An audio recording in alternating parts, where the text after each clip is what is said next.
All set? Okay, before we begin, Mr. Shannon. Madam Chair, I'd like to make a motion to move item 10E, board discussion of mask wearing, up in the agenda to item 7B. Second. All those in favor? Aye. Another motion? And I'd like to move item 10C, approval of out-of-state overnight field trips, to item 6A. Second. All those in favor? Aye. Aye. Motion passes. All right, the next part of our agenda is public communications. And before we begin that, our secretary is going We to... have one more motion, Madam Oh, Chair. I'm sorry. Mrs. Clark has one more motion. I apologize. Yes. Yes. I'd like to make a motion to expel student number 2021 2020-2021-10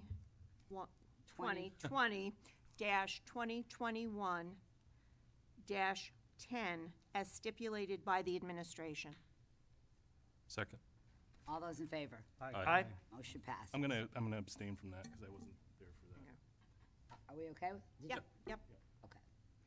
All righty, so as I was saying, before we begin our public communications part of the meeting, Mrs. Clark, our recording secretary, is going to read to all of us the rules and procedures for public communications. Mrs. Clark? Thank you, Madam Chair. The conduct of meetings shall, to the fullest extent possible, enable members of the board to, 1, consider problems to be solved, weigh evidence related thereto, and make wise decisions intended to solve the problems, and 2, receive, consider, and take any needed action with respects to reports of accomplishment, both as to students and to the school system operations. Provision for permitting any individual or group to address the board concerning any subject that lies within its jurisdiction shall be as follows. Number 1, 3 minutes will be allotted to each speaker. That includes emails that were submitted to the board for people who weren't able to be here. Those letters will be read, and the 3-minute timer will be engaged. We'll have a timer here just so you all know. You'll be able to hear it. 2, no boisterous conduct shall be permitted at any Board of Education meeting. Persistence in boisterous conduct shall be grounds for summary termination by the chair of that person's privilege to address. If necessary, the chairperson may direct those who are acting in a boisterous manner to leave the premises. 3, no oral presentation shall include charges or complaints against any employee of the Board of Education, regardless of whether or not the employee is identified in the presentation by name or by another reference that tends to identify an individual. All charges or complaints against employees shall be submitted to the Board of Education under the provision of the Board of Education policy. Thank you, Madam Chair. Thank you, Mrs. Clark. So we will begin with public communications. I ask those that would like to speak to please approach the podium. There is a paper on the podium that asks for your name and address, and Mrs. Clark will start as you start with the timekeeping. Thank you.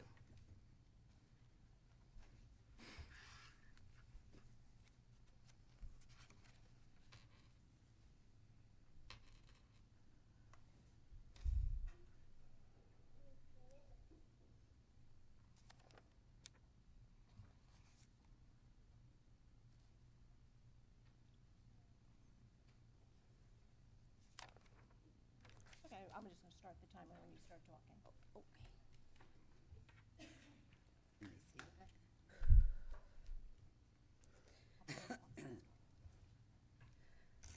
Hi, everybody.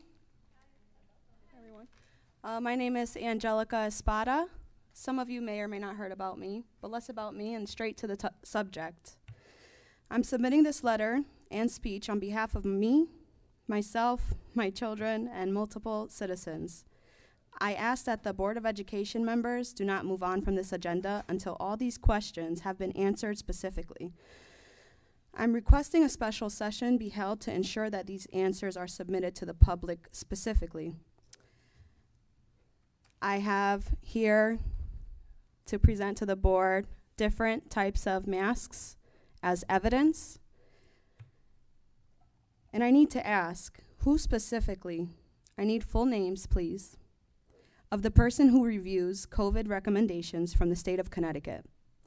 Who is the liaison to the Southington Board of Education? Who is the director, the full name of the main person in charge of the Southington Department of Public Health? Regarding mask wearing, what is the efficacy of mask wearing in schools? What kind of masks will everyone be wearing in schools? Is it going to be the K95s? And when you do tell the parents what masks are best, what data are you comparing it to? Is it the CDC, the Public Health Department, the National Institutes of Health? Is it the World Health Organization? What specific masks? Because not all masks are created equal. What studies have you found? Are there full names of the authors from those specific studies? Is it a peer-reviewed publication? And what local physicians have they consulted with during those studies? I would like to present, again, to the board evidence of masks that say they do not protect the wearer from medical diseases, including COVID. These masks or face coverings are non-medical. So how is it medically appropriate to mandate mask wearing and not require a mask that specifically protects the wearer from contracting the virus? Who is going to pay for the correct masks? And who will enforce that they are changed at the proper frequency to ensure that kids are not wearing disgusting bacteria-filled masks beyond the hours of effective use? I was a nurse aide for 8 years. I had the honor to work here in the state of Connecticut and in California, and I've seen how infection control has been changed. Just to give you an example, my mom was just recently admitted into the hospital at Midstate, and I go to the nurse aide at the door. I say, "Can you just fill up this pitcher with ice?" And he says, "No, it's infection control." But he brings in the mask from one room to another to another, and that's it. Excuse me, your time is up. Our Thank 3 you. minutes. I'm very Thank you. sorry. It's okay. Thank you so much, Terry. Thank you. Thank you.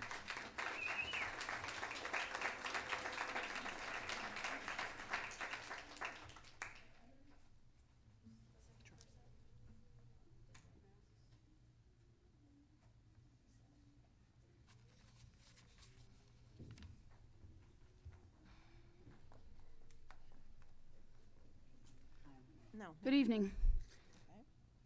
Tonight I'm going to talk a little bit about the flu statistics versus the COVID statistics in our younger population. Could we have your name and address, your home address, please? I apologize. My name is Patricia Tavolosi, 99 Westbrook Road in Plantsville, Connecticut, 06479. Thank you.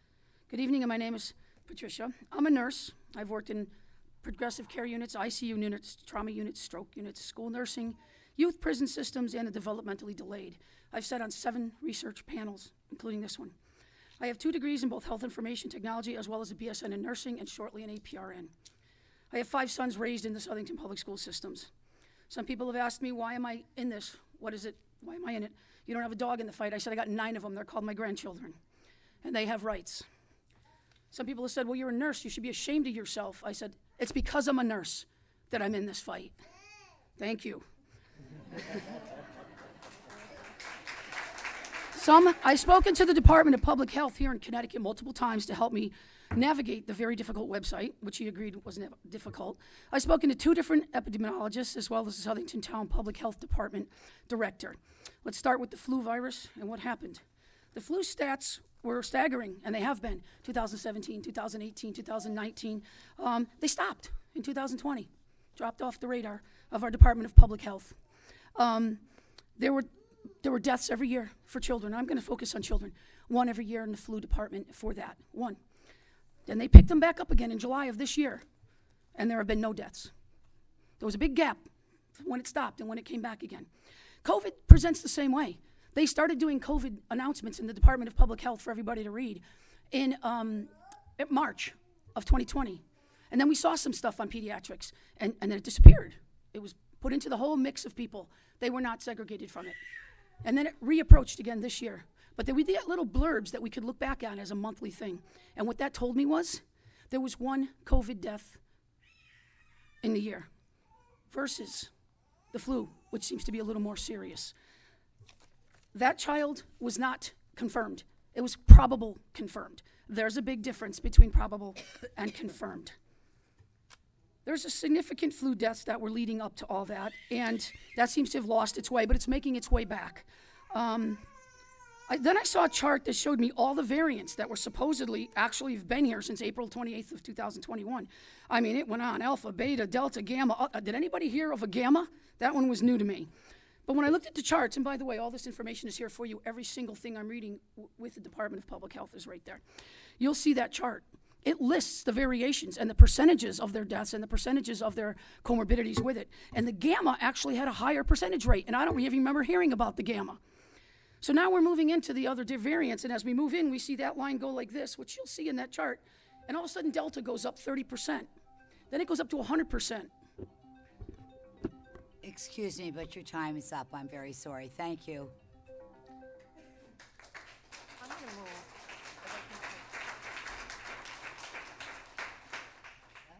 I'm going to move this so you can see how much time you have left. I know it's kind of hard from there, so let me move this down so you'll be able to see your time.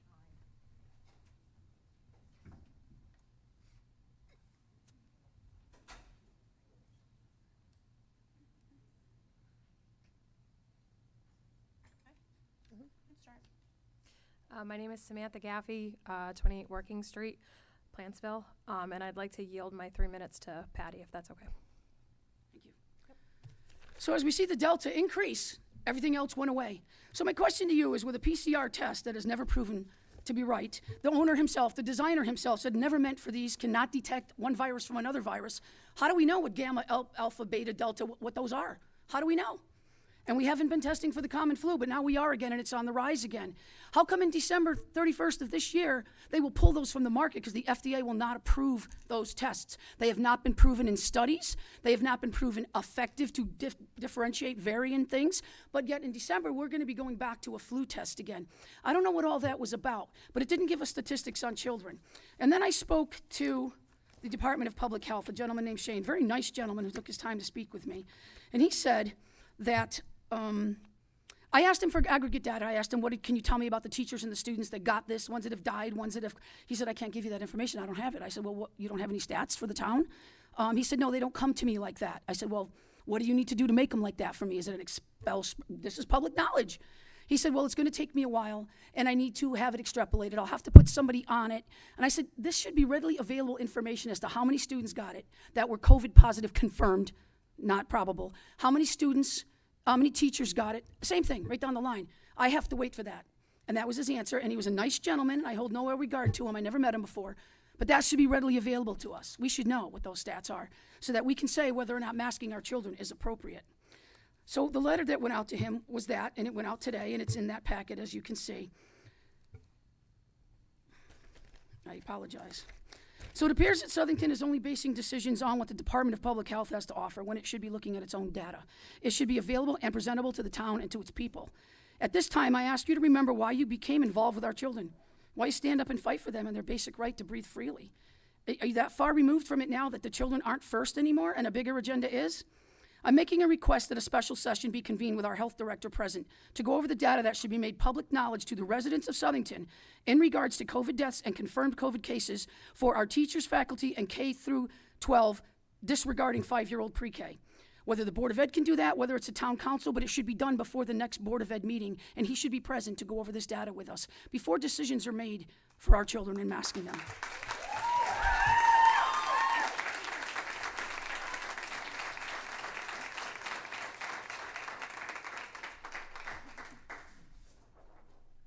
Hello.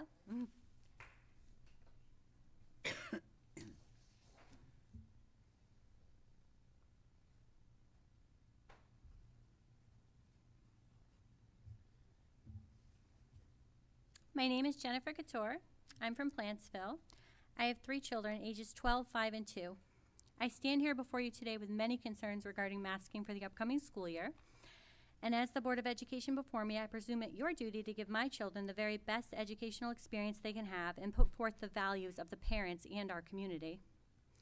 I place my trust in tax dollars within this system to ensure the very best possible environment for my child. And with this trust comes the expectation of safe schools, quality education, competent educators, and a clean facility with all the tools needed to promote a positive learning experience for my child. With this said, I'm concerned these things won't be met. My 12-year-old has autism. Reading social cues and facial expressions is already a challenge and great interference in not only social experiences, but the ability to communicate. Face masks increase this difficult exponentially, as without being to add facial expression and tone to the conversation, the message gets lost in translation. The facial expressions of others are a guiding point for the improvement of her own self. And not only do the masks create anxiety for her, they allow her to slip away and isolate into a world where one does not need to show facial expression or practice the skills, therefore causing her a regression. Masks also disrupt her class time and routines, making class choppy and difficult for my child to transition in and out with her autism. This for sure impacts her ability to focus and learn. Last year, she also suffered from impetigo, which is a nasty rash from a mask. My 5-year-old starting kindergarten this year, and like most kids, he's learning sounds and phonics of the alphabet and starting to read. The face mask made it difficult all through pre-K for him to understand his teacher and for his teacher to understand what he was saying, and now he's falling behind in speech. He has a sensory processing disorder, which makes it uncomfortable and almost intolerable for him to wear a mask. He also suffered swollen lymph nodes behind his ears from the tight bands the mask had on his face. With the low number of children diagnosed and killed from COVID over the past year, my pediatrician says the statistics aren't there, nor is there evidence to be requiring these masks, and unfortunately he fears job loss or retaliation if he speaks out against this, but he encouraged me to. I asked if I could have him write a note excusing my children, and he said, "I agree, your children could benefit, but if I wrote this note for you, I would have to write it for every child." And for that, to excuse them all from mask wearing, he could also lose his job. And if he only excused my children, discrimination could occur.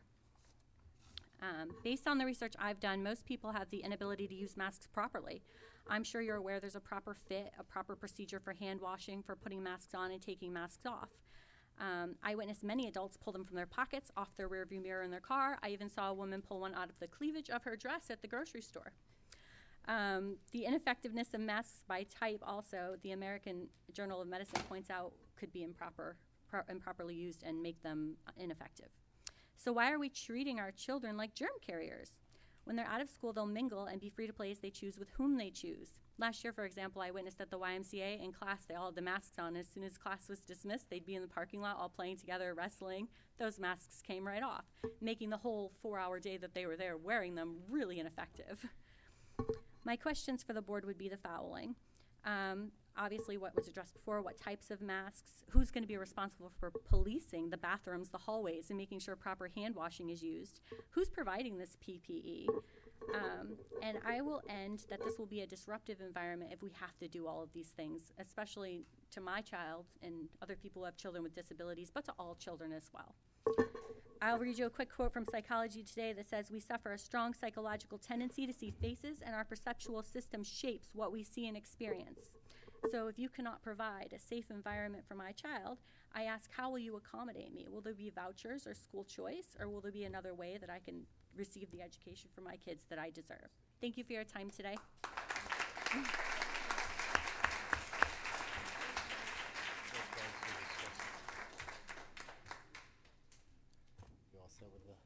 Yeah, if you could just give your name and address. Sure. My name is Nathan Wright. I live at 1070 Marion Ave here in Plantsville, or down in Plantsville, I guess, from here. But I am also a father of 3 children, 2 of whom are at Strong Elementary School. And I wanted to just begin by thanking all of you for the work that you've done to build what really is an excellent school system here in the town. In particular at Strong School, which is really where my experience is limited to. I had a son that began kindergarten this year, and I had a lot of apprehension in terms of how is his first experience in education going to be shaped by needing to wear a mask. How is that going to change his ability to laugh and to have fun and to play and to learn. And what I realized over the course of the year was that a lot of the fears that I had about him were just my own projections upon him. And for him, he loved it. He came home from the first day of school and said, like, you know, I love it here. And of course my kids don't like to wear masks. Of course they like to take them off as soon as I pick them up and bring them back home. But they enjoy being at school so much, and they enjoy just having that opportunity probably to be away from me for a bit, that that they are wearing a mask. And what I also saw was just how apart from the love that their teachers gave and the love that they had for the school was the fact that they were able to be safe. And I think it's really remarkable that between the two kids, we had 6 days, I think, of being home based on a close contact quarantine. And that is not the case everywhere in the state, and that certainly was not the case everywhere in the country. And when I look at schools reopening in Georgia without mask mandates, already needing to shut down and go remote, and I think about how it is, like, how will I be able to continue working in my job and my wife continue to be working in her job if every other week we run the possibility of, through contact tracing, our kids needing to come home and try to do remote schooling. So I think that the experience last year was great. I think that it worked. I think that we are not all scientists, and we should allow, you know, until we see hard evidence that there is not a risk of changing things. I think we should just stay the course, because the course that we've been on has really, I think, served our town well. So thank you very much for your time, and thank you very much for your hard work, and I wish you all the best of luck in this year's election season. Thank you so much.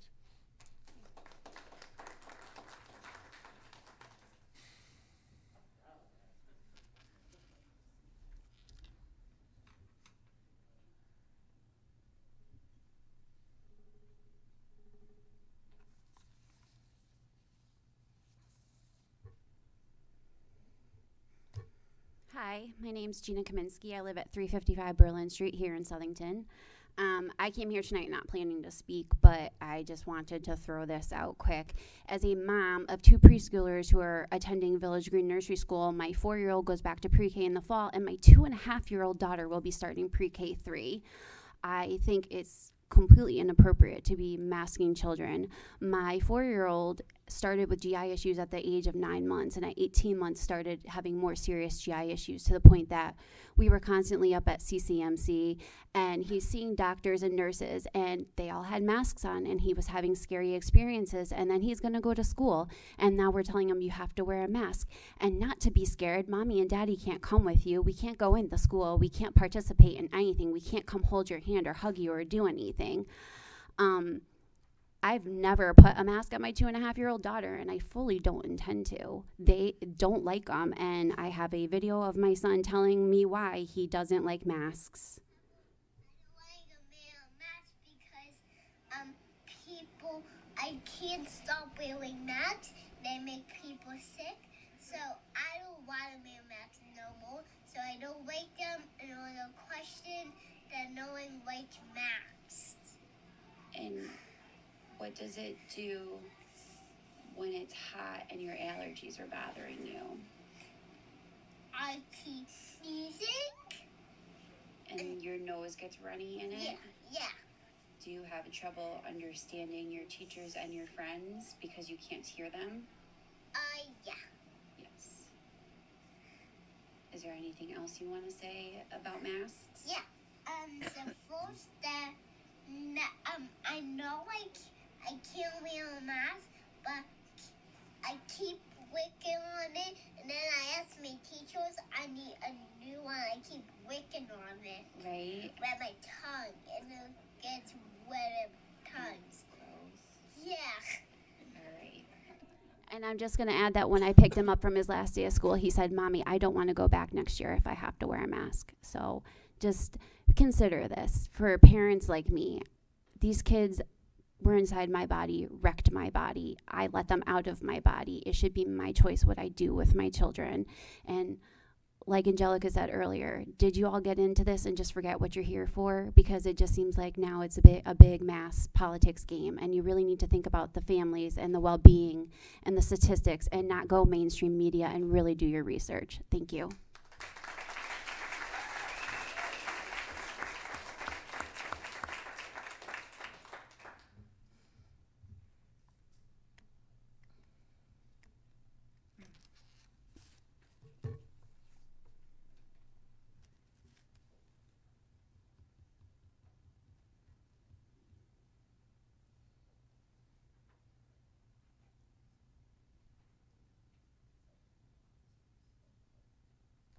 I'm Michael Krazanski. I live at 27 Hitching Post Drive. The first thing is I have a letter from my daughter and another student in DePalo. Should I give that to someone to read at some point? Okay. So I'm here to talk about a couple things. First is masks. I spoke at the last meeting about masks. I'm not going to go over the same points. Hopefully everyone remembers those, maybe not. But what's changed is my understanding is the governor has left it to the local town to decide. I think the Board of Ed has some decision-making authority in terms of if we mask or not. And so basically, one thing I'm wondering, which I don't need an answer tonight, is where does each current board member stand on masks? So I haven't really heard that. I've sent an email. So I'd like to know that. Maybe before the end of the meeting tonight, each board member could say, where do they stand on the mask mandate for kids for the upcoming school year? Because that's important to a lot of us. So if we don't know where you stand, then, come next election time, that's going to be an issue. That's going to influence how we vote, right? So we need to know where people stand on that. Right now, I don't know. I would like to know that. And also for the November election, I'm hoping that people will come out, and if they're running for Board of Ed, let their stance be known on that, right? Let's not hide. If you're for it, that's fine. That's your choice, but let people know, right? So that's important. I'd like to see a vote happen before the start of the school year by the Board of Ed to determine if kids are going to need to mask or not. So that's one thing. The other thing I want to talk about is CRT, critical race theory. And it's something that is talked about. It's all over the national news. And it's of concern to me, and I would probably speculate a lot of other parents. My opinion on it, it's a racist, anti-white theory. It's a theory, it's not a fact. It's divisive, it makes kids hate each other. And it makes white kids feel guilty because of the color of their skin, okay? So they shouldn't need to feel guilty. No one should be pushing that. It's being used as a political tool, okay? And it's really causing a lot of divide and hatred, and it's no good across the country. It's a horrible thing in my opinion, okay? It has no place in schools. I'm told it's not part of the current curriculum, okay? But that doesn't mean teachers aren't bringing it into the classrooms. Now, I'm not saying that's happening in Southington, but I know it's happening in other places. There's plenty of examples of that. So that worries me, okay? I don't want to see that happen. I spoke to Mr. Pepe, had a very good conversation about some of these things. And basically, what he reiterated is teachers should not be bringing their personal opinions in the classroom. That's part of some school policy, right? So maybe that's not happening. I hope it is. Both sides of any point should be brought up, and hopefully that's happening. I don't know. So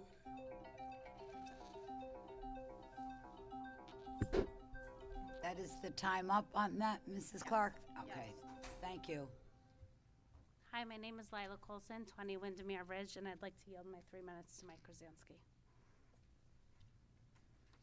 Thank you, Lila. And I'm almost done. So basically what I'd like to say is that I'd like for teachers to be instructed before the start of the school year, a reminder of the policy that their opinions, and I'm not saying it's happening, but they should not be entering the classrooms, right?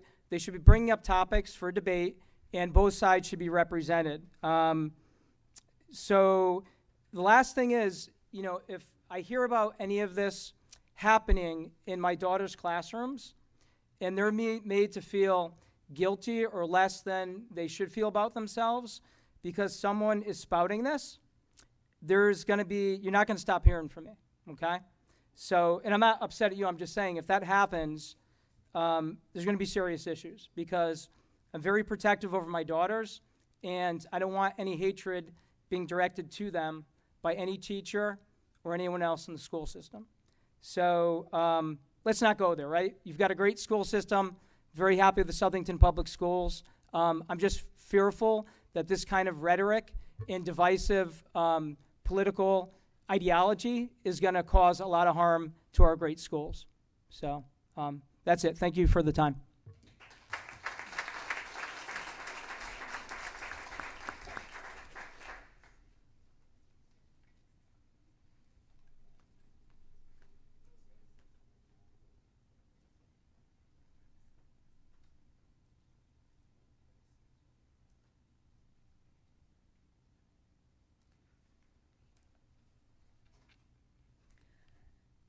Good evening, members of the board.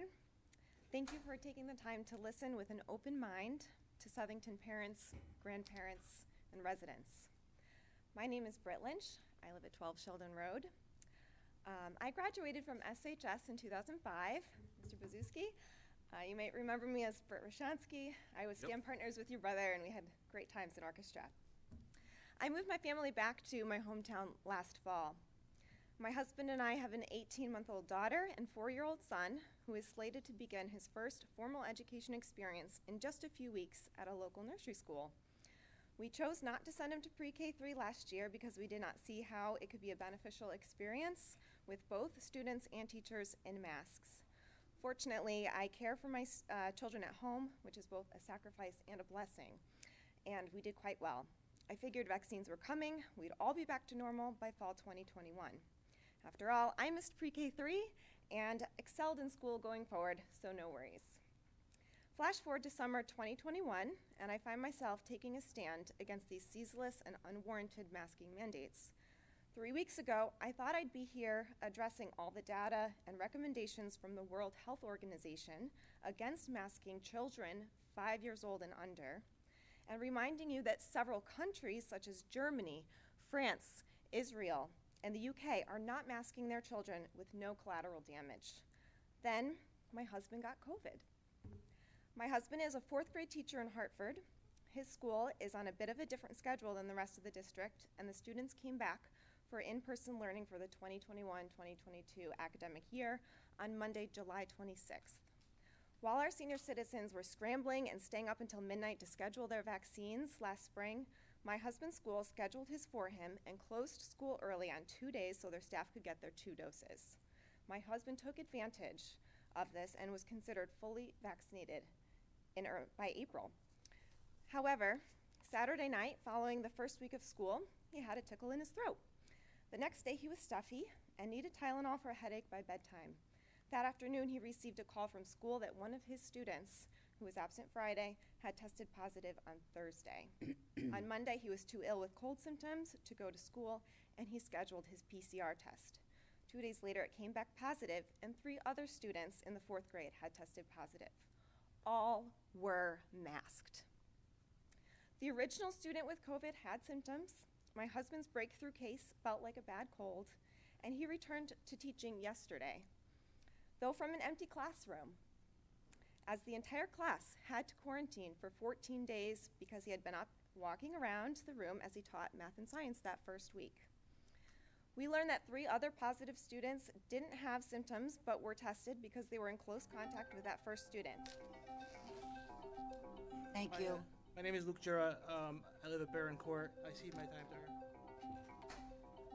The 3rd grade is now quarantining due to an unrelated COVID case in their midst. My point is this: COVID is not going anywhere. We all learned, or should have learned, in high school biology class that bacteria and viruses are smart, way smarter than us mere humans. They will continue to mutate and evolve in order to survive. I don't care how many people get vaccinated, COVID is here to stay, and we have to learn to live with it, not merely to survive, but to thrive. The teachers know, the students know, and the parents know that not just remote learning, but masks too have been detrimental to the learning process and to the social, emotional development of our children. And for what?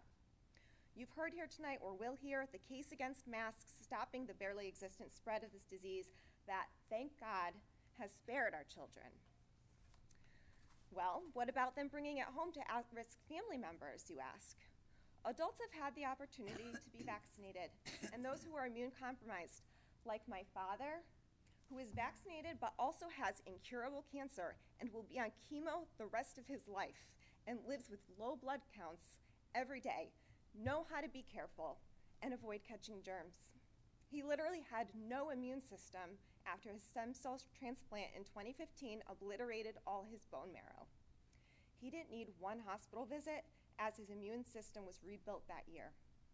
And the children who can't get a vaccine and are immune compromised, like my 2.5-year-old nephew, who underwent a life-saving liver transplant at not even a year old, who is on numerous medications and will be on an immune suppressant for the rest of his life, trust me, His parents have a deep understanding of how to keep him healthy and safe, and he's the reason my entire family got both rapid and PCR tests after my husband tested positive. We all tested negative, by the way. Even me, though I am vaccinated, and my unvaccinated children, who have continued to live with their father with just a few precautions taken. No masks. Nobody seems to care about these types of people when it comes to the flu, the common cold, etc. And trust me, those can be deadly to the immune compromised. So stop using them as an excuse. By the end of tonight, I hope you are in agreement that masks are not helping COVID go away and are only setting our children back even further. I am here tonight to empower you. Someone in Connecticut needs to step up and say, enough already. This is ridiculous, and we won't do it any longer. Because the state leaders are certainly not going to do it. Why can't it be you? Why can't it be Southington?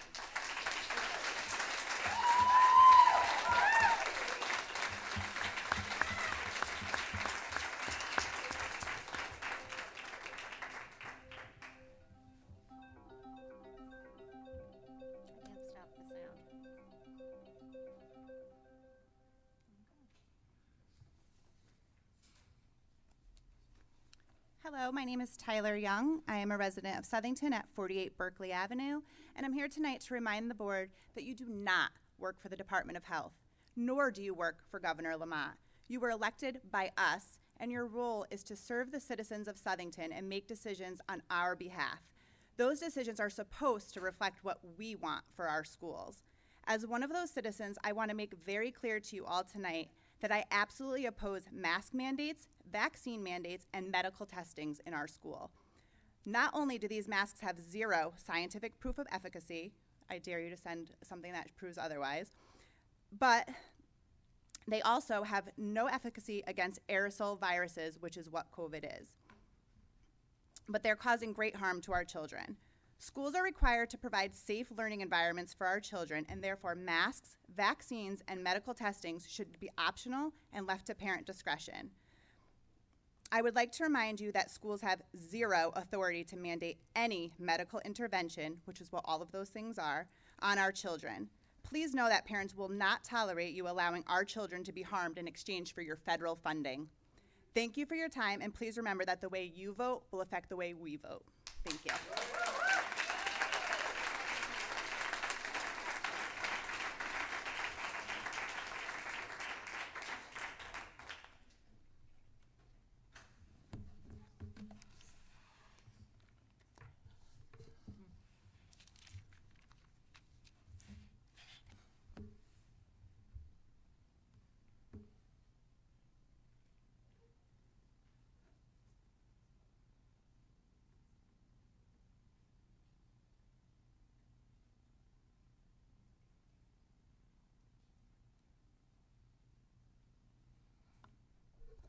Hi, everybody. My name is Sean Irwin. I live at 32 Vermont Avenue here in Southington, and I'm here to talk about critical race theory. Critical race theory was founded in the 1970s by left-leaning activists with the idea that people that are white are empirically racist, with no proof, nothing scientific. This is a theory that has been touted in the press that should be taught to children, and if you don't think it's happened in Southington schools, you're wrong. A few years ago, we had a day to honor our police officers. It was a day where people wore blue jeans to support the blue. Now, in all fairness, I'm a retired correction officer, so my daughter would, of course, support that. So when she went to civics class, a first-year teacher decided the topic of conversation would be why police officers like to shoot young black boys. That's disgusting. First-year teacher, he's not even from our state. I know I can't say his name. He lived next to me, so I addressed it with him. He doesn't live there anymore, but that was his choice.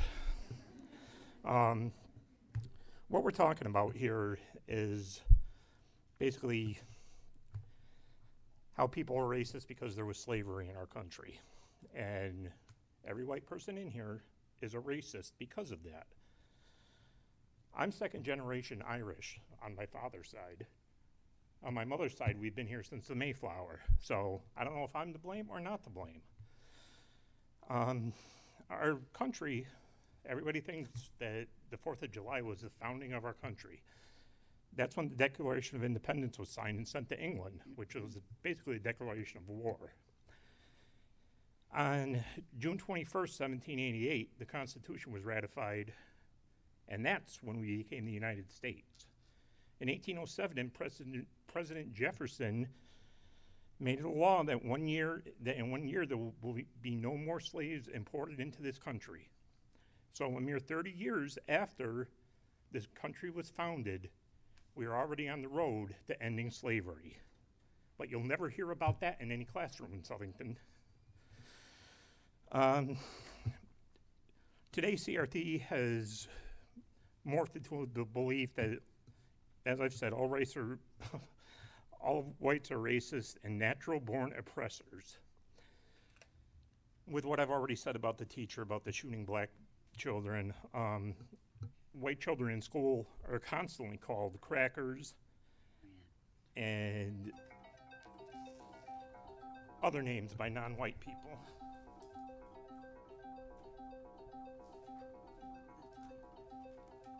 My name is Riley Irwin. I will be giving my 3 minutes to Sean Irwin. Thank you. Thank you, my dear. They're called things like cracker and settler, and this is in front of teachers and other staff, and nothing is done. They want to say that our culture is racist because we are a certain skin color. Now, if I were to turn that around and say, I want it taught that people of color are racist because of their skin color, I'd be run out of town. But that's exactly what is happening. And make no mistake, critical race theory is not a class that's ever been taught in a school.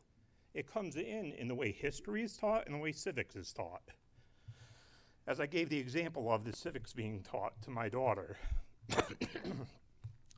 this will not unify people. It destroys friendships, business relationships, and leads to millions upon millions of dollars of lawsuits, because even though I've had 2 daughters go through the Southington school system, and when I heard what my daughter that's here with me today had to sit through, I immediately talked to people at the high school and they did nothing. If this man didn't live next to me, I never would have been able to talk to him. And with that, I'd like to welcome the new people to our school system, and our new high school principal. I didn't get his name, but I hope you like it here. It's a great town to be in, and I hope you do a better job than the last clown we had running the high school.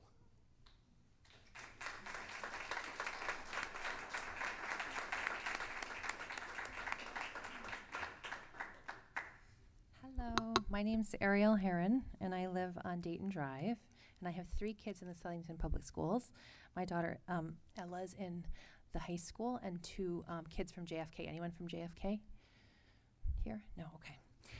So I'm an advanced practice nurse, and I will tell you, when this pandemic began, I was actually on the news sewing face masks, because at that point we didn't know. Like, we were willing to do anything we could to stop this thing. But time and data has showed us that actually it's airborne. And if you go to the CDC right now, they'll tell you right on their page that it is transmitted via aerosolized particles that can remain suspended in the air for hours. And they'll tell you it's as contagious as chickenpox, and if you go look up chickenpox, that's airborne too. And when I'm at the hospital, this has been hard, you guys. Thank you for everything you've done, because I think Southington schools are amazing. So I know you've all worked through the pandemic like I have. But when I'm in the hospital taking care of a COVID patient, do you guys think I'm wearing a surgical mask or a fabric mask?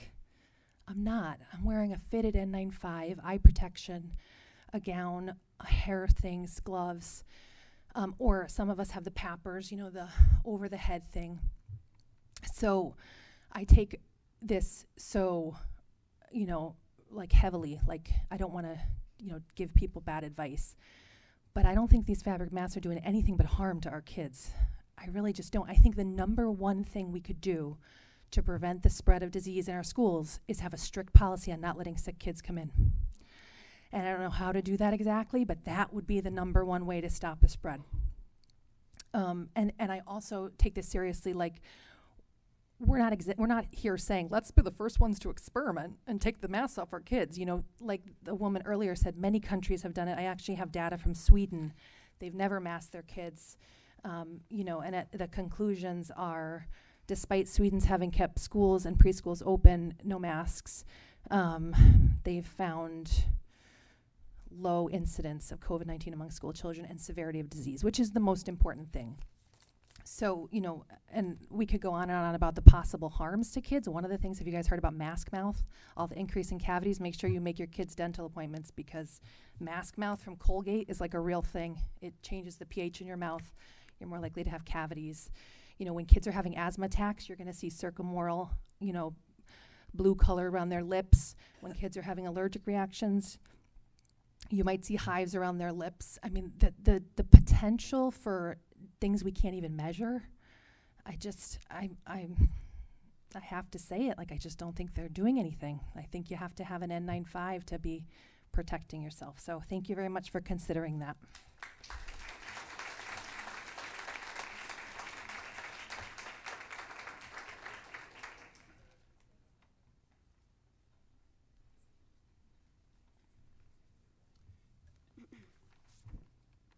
Good evening. My name is Vanessa Carpenter. I'm live in Marion, Connecticut.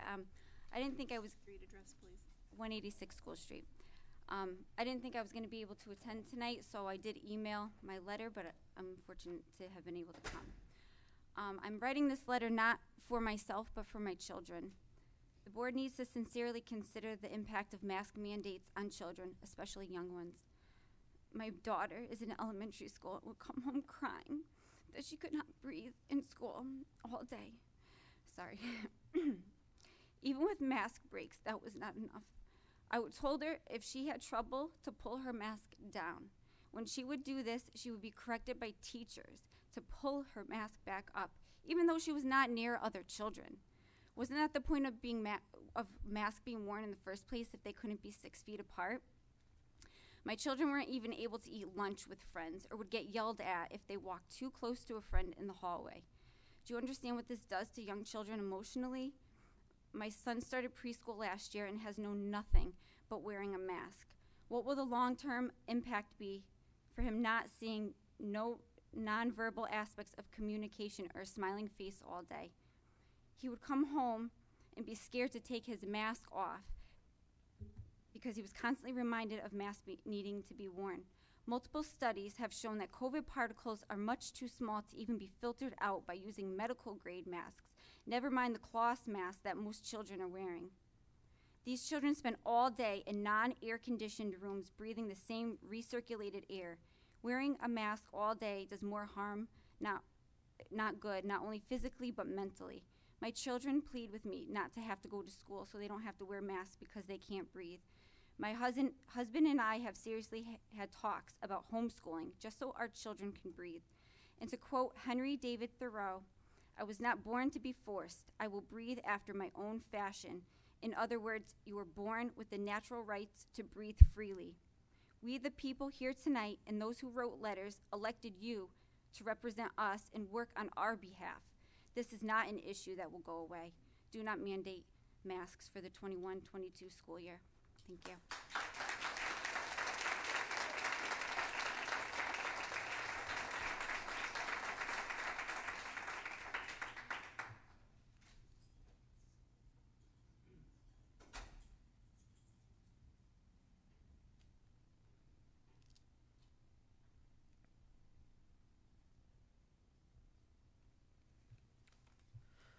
Hello, my name is Steve Balszewski. I live at 191 Queen Street.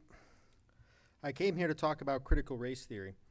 I emailed every member of the board on this issue, and the three of you who responded insisted that critical race theory is not being taught in Southington schools. And that is encouraging to hear, but I have two concerns I want to address today. First is the concern that individual teachers may be bringing it into the classroom without the knowledge or the consent of the board. And second, that the name game is being employed and that tenets of CRT are being taught and it's just being called something different. So to negate the name game, I want to specify several racist tenets of CRT. One, that the United States and its institutions are inherently or systemically racist. The United States has the smallest amount of racism of any country on earth. People of every race in America have the same fundamental rights under the same constitution and a higher standard of living than anywhere else on the planet. Claiming this country is systemically racist is a lie. It is driven by political agendas. Two, that white people are somehow privileged because they were born. This is peddled by woke white racists, usually affluent, who feel worthless and undervalued in their own lives.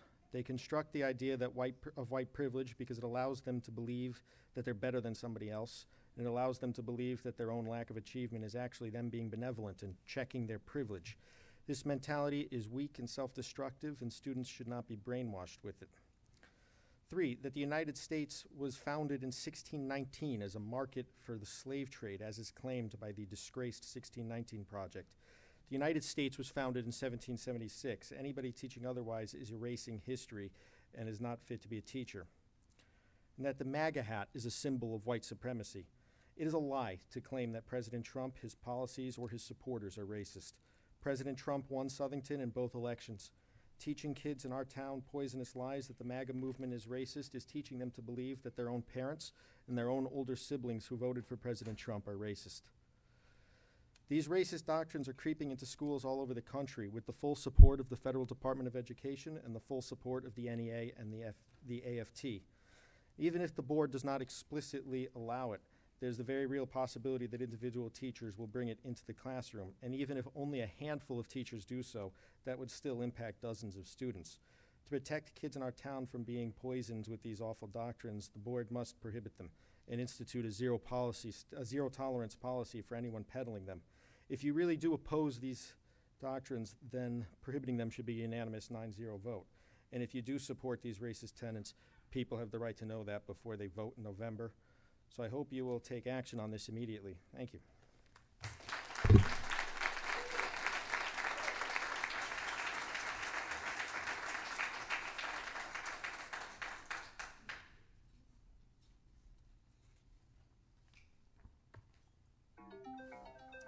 Sorry. That was fast. The same song. Can you turn the sound down? Like on like Or a sound. Turn on top. Yeah. Yeah, put your name down on there, please. I don't know. No, that's okay. That's okay.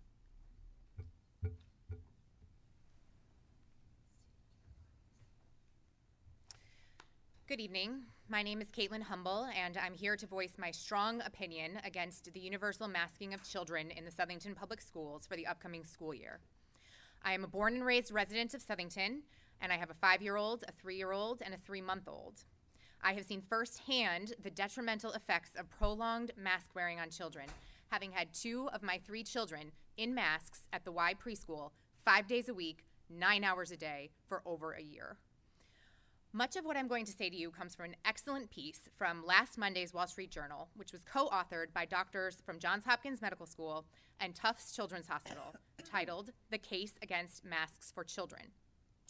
These doctors have basically done our work for us, succinctly compiling the common misconceptions and inaccurate cost-benefit analyses that have been plaguing this most critical issue since the pandemic began. I have here a copy of the full article if the board would like to review in detail. Their conclusion: continued masking of children is not appropriate, and here's why. Consider masks themselves and the costs associated with wearing masks. First, while certain types of masks have certainly served purposes useful during this pandemic, cloth face masks do not work for this purpose. The authors reviewed almost all of the available scientific literature attempting to answer the question of whether masks reduce COVID transmission in children. Their findings, quote, "Believe it or not, we could find only a single retrospective study on the question, and its results were inconclusive." Second, masks can cause a variety of physical difficulties for children, as we've heard from many parents here tonight. anything ranging from severe acne and other skin problems, sensory issues, increased carbon dioxide intake. All of these physical discomforts can translate into distraction from the learning process. Additionally, as we have also heard, masks can be vectors for other diseases, not only in harboring pathogens in the masks themselves, but also because mask wearing prevents some of the natural spread of less concerning pathogens and the resulting use of our natural immune response. Much more concerning to the authors, however, and to me personally, are the psychological effects of prolonged mask wearing, these unknown, unstudied, unquantified, but implicitly obvious detrimental effects on the social, emotional, and psychological well-being of our children when they are forced to cover their faces all day, every day, for months or years on end. Humans are social creatures. Children are learning how to be happy, functioning, social humans. That's literally their only job. Seeing faces and expressions is a fundamental part of the human interaction. The authors of this article warn, quote, covering a child's face mutes these nonverbal forms of communication and can result in robotic and emotionless interactions, anxiety, and depression. These psychological costs are even more pronounced for...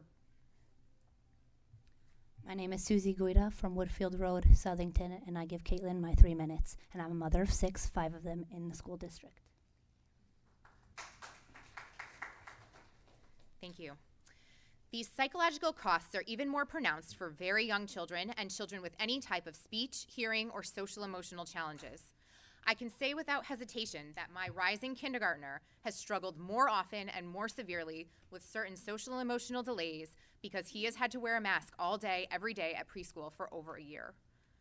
Masks also reinforce baseless fear and mistrust of peers and teachers, perceptions that, given the impressionable nature of children, will likely remain with them for years, if not longer.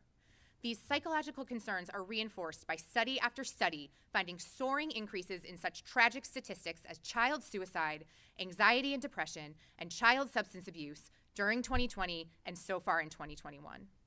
Now that we understand some of the costs, let's review the risks that masks are supposed to mitigate. Even with the Delta variant, severe cases of COVID among children are extremely rare. The CDC reports recently that for the week of July 31st, the rate of hospitalization with COVID for children ages 5 to 17 was 0.5 per 100,000, which would amount to roughly 250 patients total out of roughly 50 million children. And even that figure is misleadingly high. The CDC acknowledges that not all of these children were in the hospital for COVID. Testing at admission is routine, even for patients who don't have COVID symptoms. Additionally, children who develop COVID symptoms are at minimal risk for long-haul COVID, according to a Lancet study recently published on August 3rd.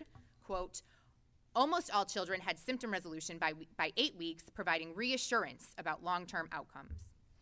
And lastly, children have been known to transmit COVID, but far less often than adults do. For example, a North Carolina study conducted before vaccines were even available found not a single case of student-to-teacher transmission when 90,000 students were in school.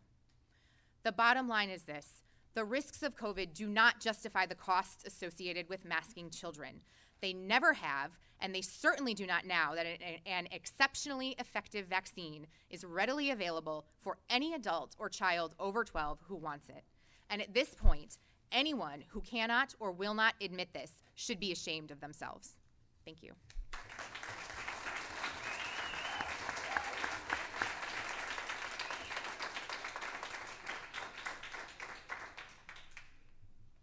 Good evening. I am Lisa Smith. I live at Birchcrest Drive. I'm going to make this short and sweet for everyone. What I hold in my hand tonight is the Constitution of the United States of America. And this is what allows everyone, including myself in this room, to make our choices for our children and for ourselves. Masks are extremely dangerous to our children as far as emotional torture goes. I have a 12-year-old son, and I do see the negative effects of wearing a mask all day. Aside from that, the levels of carbon dioxide after 3 minutes is absolutely dangerous to the children. And here they have to sit 6 hours in a classroom all day long with this mask on their face. It is our choice to make that decision for our children. If someone would like to wear a mask, I respect that. And if someone does not, I respect that too. Give that back to the parents and let us teach our children what is right. And that is our rights mean mean everything to us, and that's why I hold this in my hand. Remember what this stands for and what this means to all of us. Thank you.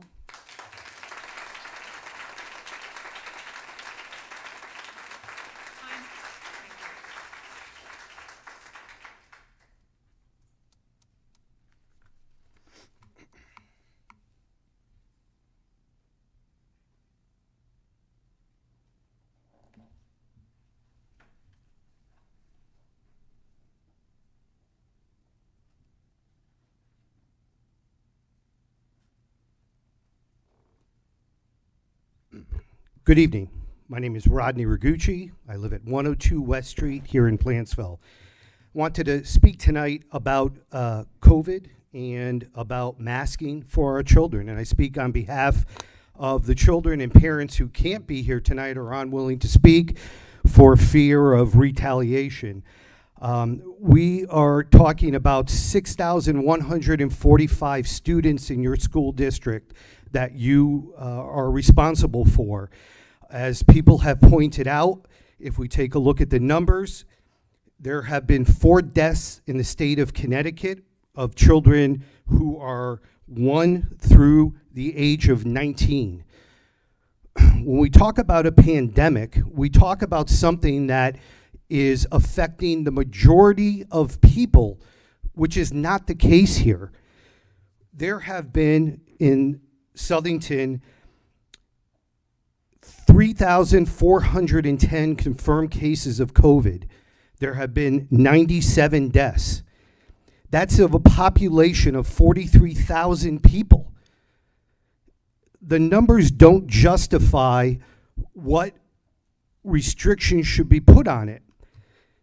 Not only that, but if we take a look at, and I had to do a little bit of research through the Board of Education's website, as far as what your roles and responsibilities are here in trying to determine the right path. And that's certainly what you're faced with tonight. And although everybody has talked for different points, the policy is pretty clear. The board recognizes the importance of periodic health assessments according to state regulations to determine the health status of students. We do that through physicals, right? You require our children to have physicals. To facilitate the removal of handicaps to learning. Well, let's stop right there. Don't you think masks are handicaps to learning? Certainly, we've heard from people here tonight to prove that fact. Finally, and to find out whether some special adaptation of the school program may be necessary. That's what you're able to do. You are the AHJ, the authority having jurisdiction here in our town. We have voted you in to make these decisions, be it as tough as they are. That is your job. Although Governor Lamont has said in, somebody mentioned his Executive Order 13A, saying that municipalities now have the ability to make those decisions, these decisions lie at the board here. It relies here because you're a representative of the people that have voted you in.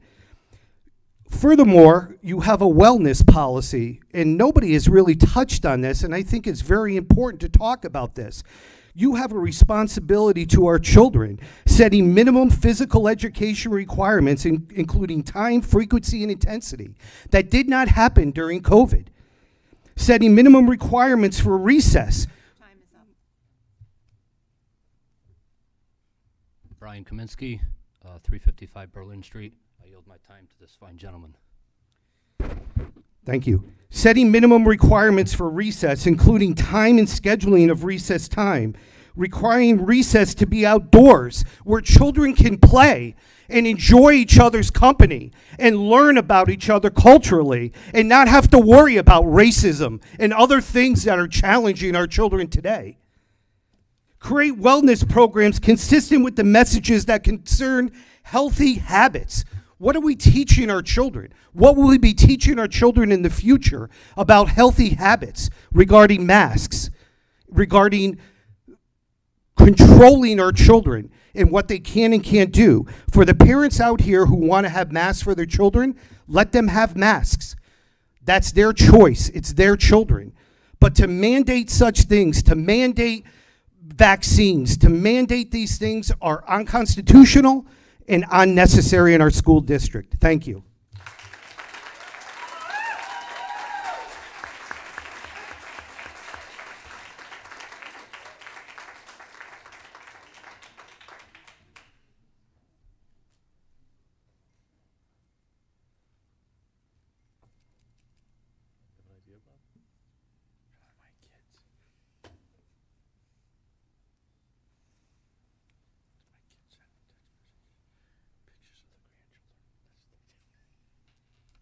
Sorry, I have a long last name.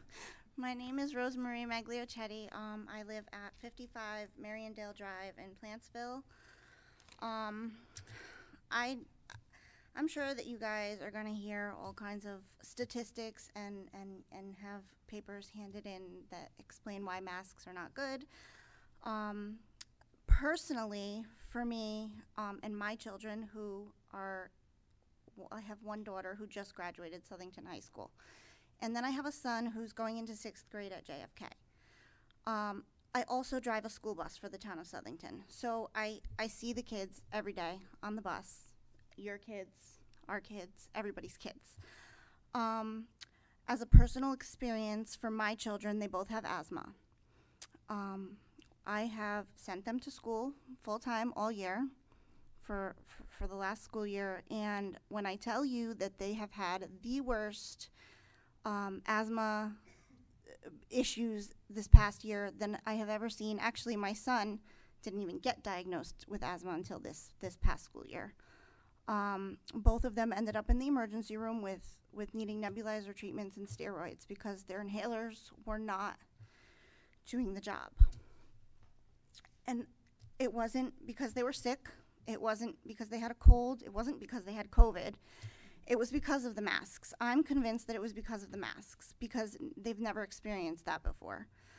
I know for myself, I have to wear a mask when I'm driving the bus, but I only have to do it for 20 to 30 minutes at a time while I'm running my runs, and then I could take a breath. I could pull the mask down.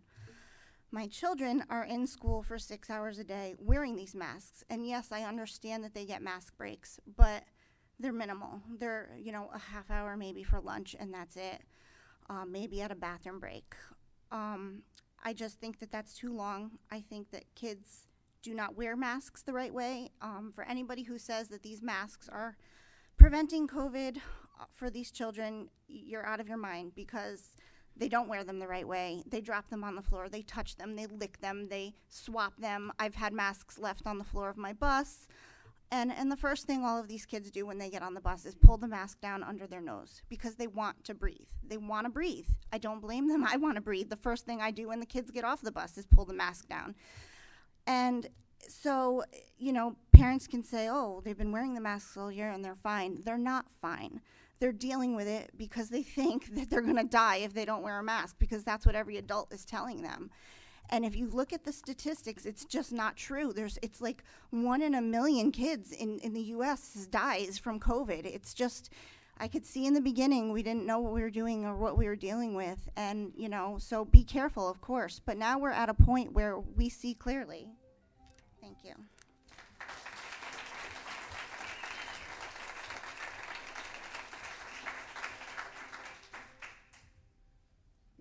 Good evening, Board of Ed. My name is Steve Soros. I live at 55 Mariondale Drive. I firsthand have been able to see what my stepkids have had to go through wearing these masks. I firsthand have seen how the kids wear the masks. I saw kids and young adults here in this very room not wearing masks properly, under their nose, all puffed out, right? At my job, I have to wear safety glasses when I'm out on the factory floor. I can't see out of them. I wear a mask that fits my face fairly well. When I breathe, my glasses fog up. I have to wear them at the end of my nose, all right? These masks are not effective. You can look at all the studies you want, and I implore you to look at studies supporting them and against them. I know they exist out there. I don't think they're very good, all right? But the fact of the matter is the kids are not wearing the masks properly. They're touching them. They're pulling them down under their nose.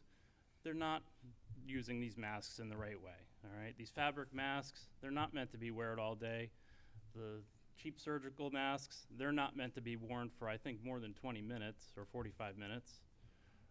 So why are we doing this? We're in a room, a classroom, with kids breathing through masks that really don't trap what they're breathing, that don't fit correctly.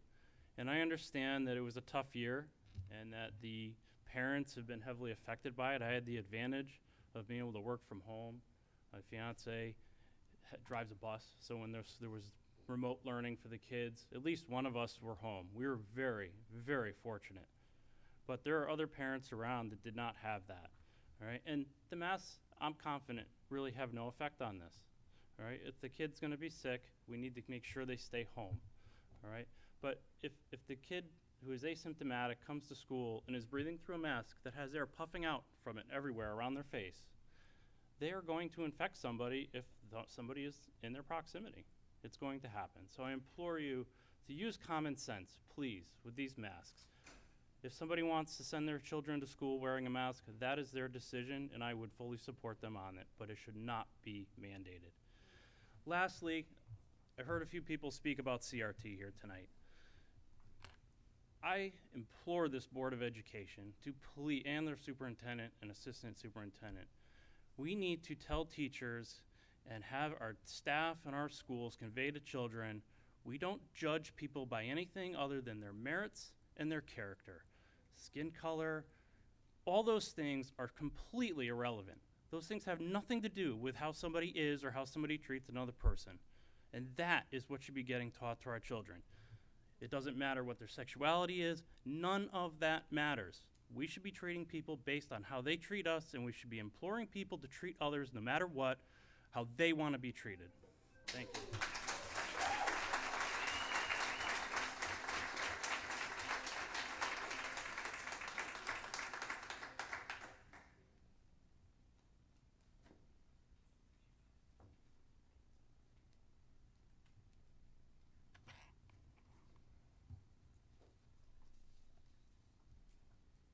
Good evening. My name is Kristen Ritchie of 270 Chesterwood Terrace.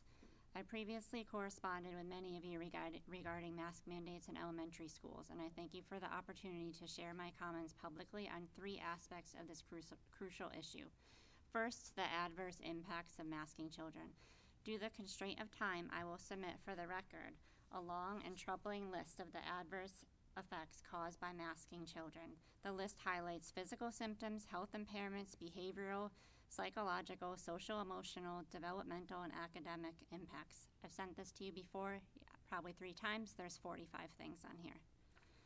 Second, the World Health Organization's mask-wearing guidance for children recommends children aged 6 to 11 only be masked in classrooms if their school is in a locality with, quote, widespread transmission, and only after consulting with parents, teachers, and medical providers to weigh the potential impact on learning and psychosocial development. According to the WHO, it is not advisable for children under 12 to wear masks except under the foregoing circumstances, and had this guidance been followed this past academic year, our children would have only been masked for a few weeks at best. Why is Connecticut ignoring the WHO, which is the utmost authority on public health? Third, efficacy of masks and the school's policy. A year and a half into the pandemic, and we are still without a published peer-reviewed study which concludes mask wearing in schools is effective in reducing the transmission of COVID-19. Though there are some studies detailed in other submissions into the record tonight, which show that at most the common masks worn by children are only 25% effective against virus transmission. And this percentage drastically drops given that young children cannot wear and care for masks properly. Considering the various ways mask wearing is harmful to our children and the low percentage efficacy of mask wearing, a realistic risk-benefit analysis concludes that mask wearing will do far greater harm than good long term. My question to the board is this. If you vote to mandate masks, will you also be issuing a detailed policy on mask wearing?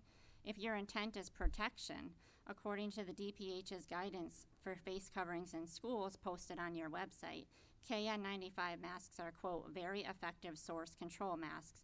And since parents receive notice that all supplies are being provided to elementary school students, then I assume we can expect you, in the name of safety, to provide the KN95 masks to our children.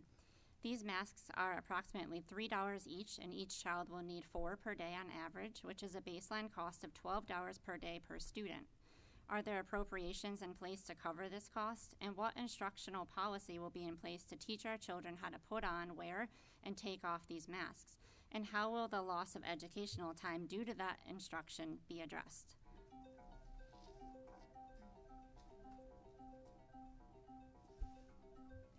Good evening, I'm Valerie Ragucci, and I'd like to give my 3 minutes to Kristen. Thank you. If the school system won't supply the KN95s and parents are required to purchase them, what will result from the children then entering school with a cheaper, barely effective cloth mask?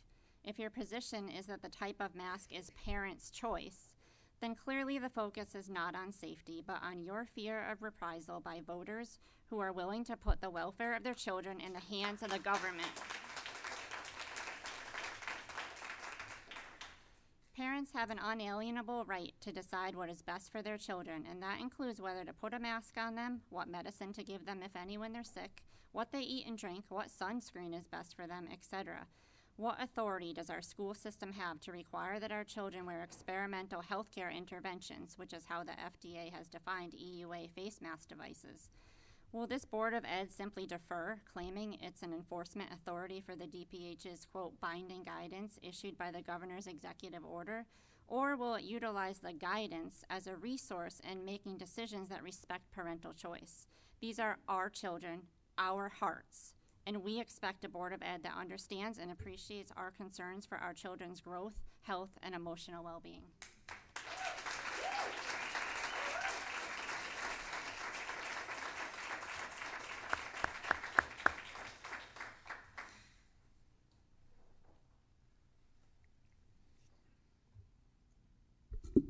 Hi there. My name is Tom Catricala. I live on Stonegate Road. I'm not here to speak for or against a particular topic.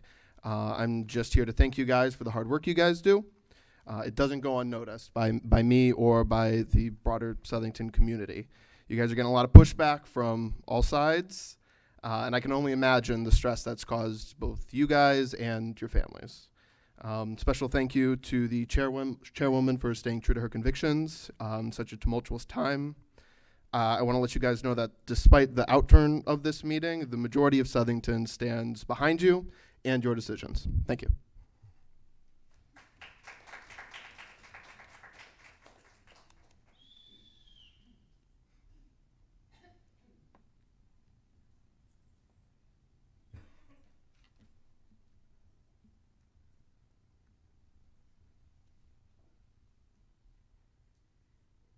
Hello, good evening. My name is Sarah Almeida, and I live on Church Street.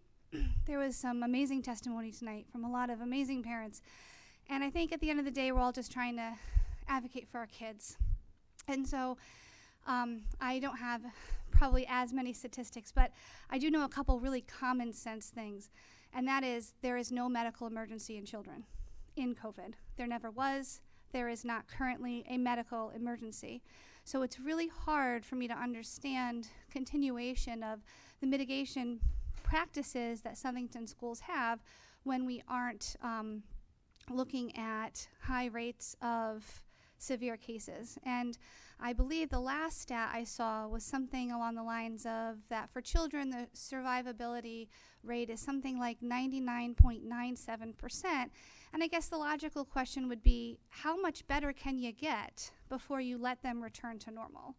How much more could you want out of an infectious disease than a survivability rate of 99.97 or 98%? These children deserve to go back to a normal education existence. The UN published a huge report in August, and I read it, and I think the biggest takeaway was that children are huge victims of COVID, but because of the mitigation strategy. The UN recognized that this is not a disease of children, that they have been spared from this, but their victimhood comes from what we think has been best for society, what we have done and what we have put on their shoulders to bear the burden of preventing the spread of this disease. And most parents here aren't asking for the elimination of all mitigation strategies, just one massive one. the one where they can't breathe, the one that's uncomfortable, the one that causes all kinds of associated psychological and social emotional impacts. My own children, 2 of which are in elementary school, they have had eye issues. They have had to take prescription antibiotics in their eyes, prescription antibiotics on their face. Both the pediatric ophthalmologist and pediatric dermatologist said it was the mask. It's the mask. I said, wonderful. Can you tell the school district this? They said, oh, it's too political. We don't get involved in school districts. My pediatrician wrote a mask exemption for my children. School nurse said, not good enough. If they can't wear a mask, they don't belong in school. They don't belong in school. That's what I was told, that the doctor note wasn't good enough. This is the kind of extreme type of ad lib each school and the administrators are kind of taking on their own to decide what's best for the kids. But to tell you the truth, I keep my children healthy. You educate them. And I'd like it to go back to being that. And I appreciate your time. And thank you. And I really like the school district. Go Southington. Thank you.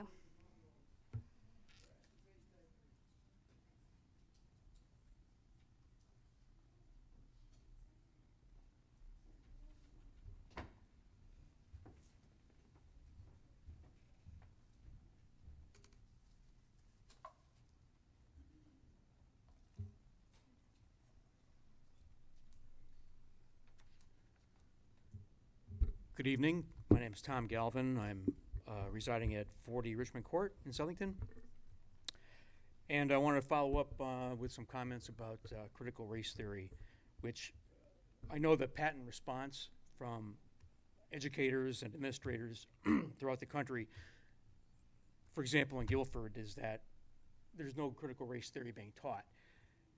Yet here in Southington, there are 3 teachers, not going to mention names, 3 teachers on the record as having signed a national petition or vow, if you will, that they are going to teach critical race theory no matter what the law is and no matter what parents think. So when we talk about critical race theory, I'm talking about all the other ideologies that come under the code words and the banner of equity and diversity and inclusion. And these are all good words. But behind those words, critical race theory is being taught. It's the notion that white people are oppressors and blacks are oppressed, that America is a country founded upon slavery and continues to perpetuate systemic racism. Its proponents decry any alternative viewpoint as proof that its opponents are racist. It teaches that white people are born racist and cannot be redeemed, and that blacks are victims who must be compensated with reparations and reverse discrimination. Moreover, CRT is divisive and dangerous. It is Marxist propaganda. In classic Marxist fashion, critical race theory divides everyone in society into classes of oppressed and oppressors. CRT is the antithesis of the ideals of law expressed in the Declaration of Independence and in America's Constitution. CRT is toxic to civil discourse and destructive ultimately to the foundations of our nation, namely liberty, equity, and equality under the law. I meant equality, not equity. One needs to look no further for proof of CRT's perniciousness than beyond the words of CRT's founders and false prophets. Derek Bell, CRT founder. The whole liberal worldview, he said, of private rights and public sovereignty mediated by the rule of law need to be exploded. Abram X. Kendi, the only remedy to past discrimination is present discrimination. Noel Ignatieff, another father of critical race theory. The key to solving the social problems of our age is to abolish the white race. If you're a white male, you do not deserve to live. You are a disease. You have never contributed anything positive to the world. CRT distorts history. It denies the noble, self-sacrificing changes in America that include 1.5 million casualties of the Civil War. In short, it has no place in Southington. Thank you for your time.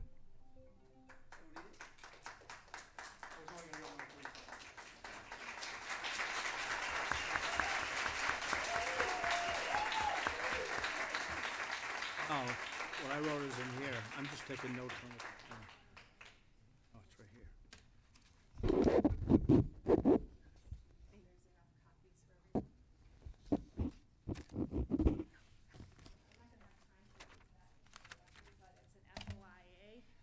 Regarding the emergency youth authorizations of masks in the public school system. You guys can all read it, and I'm sure I will send you another copy as well. I just like to thank all these parents who came out. Oh, Susan Zabahansky, Working Street, Plantsville. Thank you. Many of them have never spoken to their Board of Ed before, and it was a very difficult decision. After all this testimony, I'm sure what we're going to hear is that you guys are going to defer to the Department of Public Health Commissioner Shane Lockwood and his supers. We'll be challenging the Board of Ed members to be pushing back on the DPH commissioners and Shane Lockwood, and not on their own constituents who elected them into office. You've heard multiple things. There's multiple studies. I'm going to also hand you some studies these are from the New England Journal of Medicine. They're regarding masking in the school system, and there's no proof that there's any effectiveness against COVID-19. I'd like to challenge you guys to find out from Shane Lockwood why we're placing these mandates on our children. Nobody seems to have access to him. Patty actually finally got him to respond today. Multiple people have contacted him without return phone calls. If you guys are deferring to him, then I'm requesting that he come in a special session and address the people so that we know why he's making these decisions, on what basis. You've heard from multiple people about different studies. I'd like to see his studies. I'd like to see where this mask policy is coming from. We can't have access to him. So I understand that he's under the town manager and the town council. If that's how it has to go through, I'm asking you guys to get that done before the next Board of Education meeting. It's not fair that we don't have access to the reasoning why you're going to tell us that our children have to be masked in schools. If you're going to tell us that you're deferring to him, we need to know why. He doesn't even have statistics. When Patty talked to him today, he did not have extrapolated data for Southington based on age and if it was confirmed or not confirmed. That wasn't even extrapolated. We want confirmed cases and confirmed deaths related to COVID. Not people who died with COVID, not people who died who have been possibly had COVID. We want the real data, and we deserve to have that information if that's what you guys are going to be using to make these mask policies. I know exactly what's going to happen here. You guys are going to say that you have to defer to the governor's orders. Right now, the governor has never made a mask mandate in schools. He's left it to the Department of Education's. In the last executive order, 12A, it was number 9. And we haven't seen those guidelines. We want to see those guidelines. It's only fair that you guys get him here for us to be able to question him if you're going to defer to him. Thank you.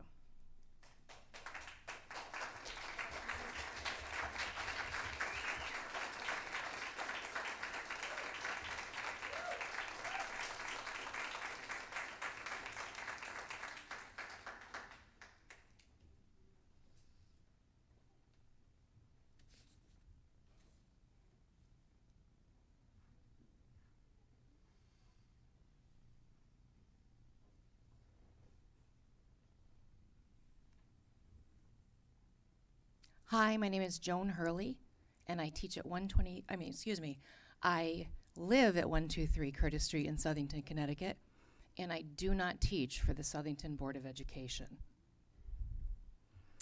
I want to talk about critical race theory, and one of the things I want to talk about is its definition and how easy it is to find the definition with a simple Google search.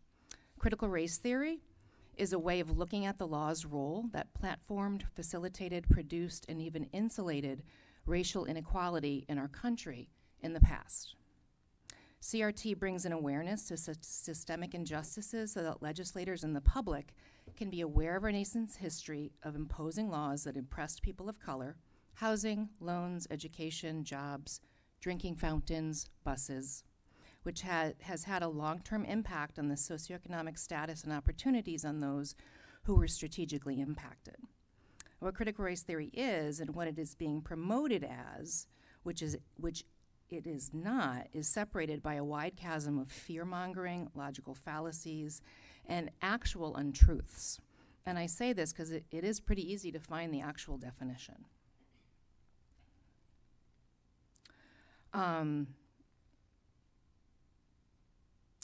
CRT, the critical in CRT, just means developing a critical consciousness and awareness about the importance of how all people should be able to talk about race and issues of race without claiming that race talk is racist or prejudiced, or that white people are racist if they talk about it or if they don't. CRT does not state that white human beings are racist. It's no secret that white people are extremely uncomfortable talking about race. Emotional responses to race and discussions of race and in social norms such as politeness, privileges, oppression, and race talk avoidant behaviors shows that there actually is a need to be able to talk about our history, our legislative history where race was a factor, so that we can prevent any type of racist laws from ever going on the books again. That's really the point of critical race theory. It is. Derek Bell, Alan Freeman, Kimberly Crenshaw, Richard Delgado, Cheryl Harris, Charles Lawrence III, Mari Matsuda, and Patricia J. Williams have certainly developed a theory, and the theory is based on critical consciousness. It is based on what critical consciousness is, which is really about civil discourse. And to mislead people that it's not about the basic tenets and the foundation of our country, which is civil discourse, does divide people by color. If we cannot have civil discourse, we can't have a country. Thank you.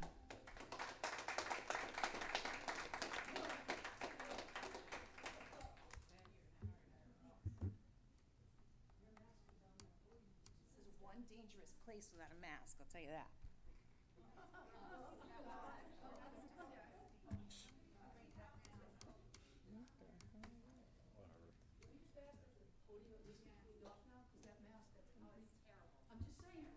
Terry, any further comments? Terry should ask if there are any further comments.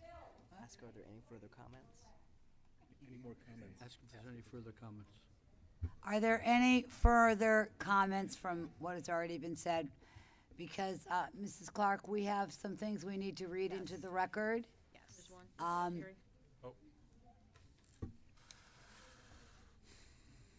I'm sorry, go ahead.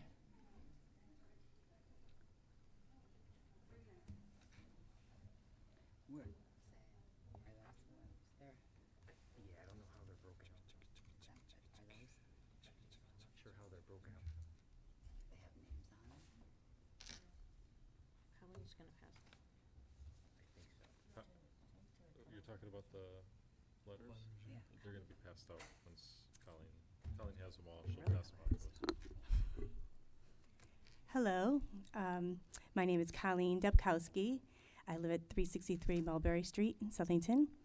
And I've had the pleasure of having my children go through this wonderful school system we have. And I feel as though it's slipping away based on things that are going on in the world, and saddens me. It really does. But, you know, the last lady was here, and she had her moment to speak. And, of course, we live in a free country, and she should have that. And with respect, I totally agree with that. She did look up the definition. She said as a simple Google search. However, I went to DuckDuckGo.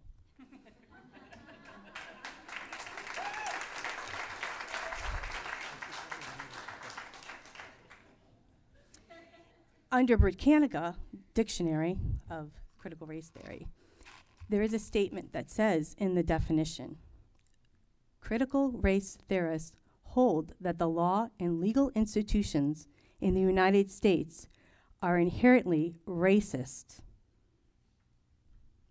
insofar as they function to create and maintain social, economical, and political inequalities between whites and non-whites, especially African Americans. Now, to me, I really feel that critical race theory is racist.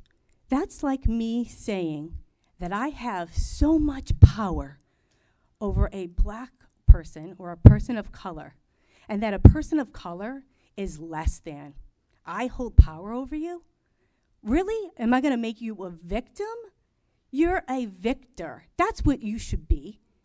That's what I want for everybody in the United States. Everyone deserves that. And we have had men and women die for this country to have that.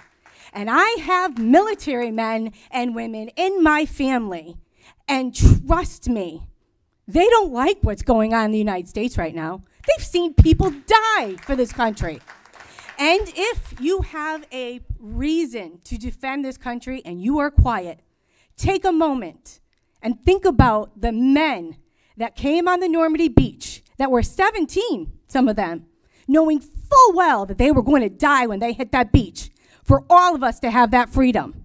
If you seem to think that this isn't just the beginning of communism, you are sadly mistaken.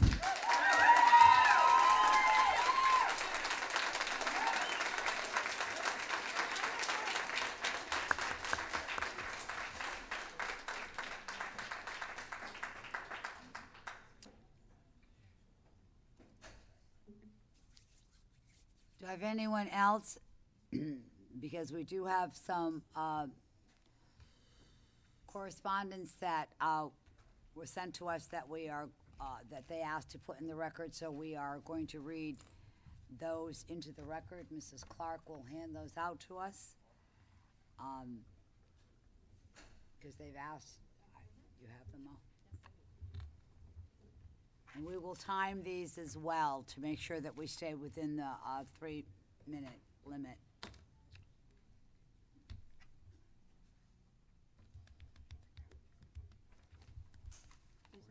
Tic Tacs?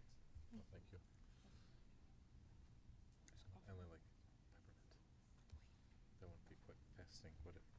Tic Tac?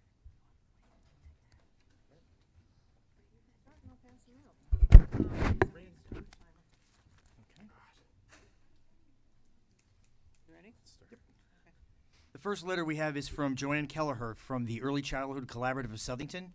Dear Southington Board of Education members, Mr. Bedancy and Mr. Pepe, I cannot attend tonight's Board of Education meeting and wanted to submit my testimony via email. Part of the mission of the Early Childhood Collaborative of Southington is to ensure that all children are healthy. We support the American Academy of Pediatrics and CDC recommendation that all school staff and students over age 2 wear a mask and that they return to school this fall regardless of vaccination status. Since a COVID-19 vaccine is not available for children under 12, making mask wearing a requirement is especially important at the middle school and elementary school levels. Exceptions should be allowed for medical and developmental situations. There is currently a mask mandate through the governor's executive order that expires on September 30th. If this state mandate is allowed to expire, then we hope the Southington continues to require masks in schools. We are already seeing an increase in the number of children catching COVID-19. More children are catching COVID-19, but it's unclear if they are getting sicker. Coronavirus updates from NPR. It's a hyperlink inserted into this letter. By the time a decision needs to be made at the town level, we will have the benefit of access to new data about children's infection rates and the Delta variant in other states that have already returned to school, and so far it doesn't look positive. Please also consider taking advantage of the offer of state-funded weekly COVID testing in the schools for unvaccinated staff and students with parents' permission. As always, let me know if there's anything the Early Childhood Collaborative can do to support ensuring all Southington students and children are healthy and return to learn. Joanne Kelleher. That's one. That was one. Okay, hang on. Oh. From Jenna Giacome, 51 Arrowhead Road in Plantsville. Today I am writing in hopes that you have a better understanding as to why there should not be a mask mandate for children enrolled in Southington Public Schools. Currently, it seems that everyone is concerned about increased hospitalization among young children testing positive with COVID-19. If you only watch the news, you will be led to believe that children are the driving force of the increase in hospitalizations. However, data straight from the CDC indicates otherwise. The CDC website has a new admissions of patients with COVID-19 per 100,000 population by age group Connecticut data set. Specifically, looking at Connecticut, the data shows that children between the ages of 0 and 17 have a total of 1 hospital admission between August 1, 2020 and August 8, 2021, with a current 7-day average of 1 between August 2nd, 2021 and August 8, 2021. The prior 7-day average of 1 between July 26, 2021 and August 1, 2021.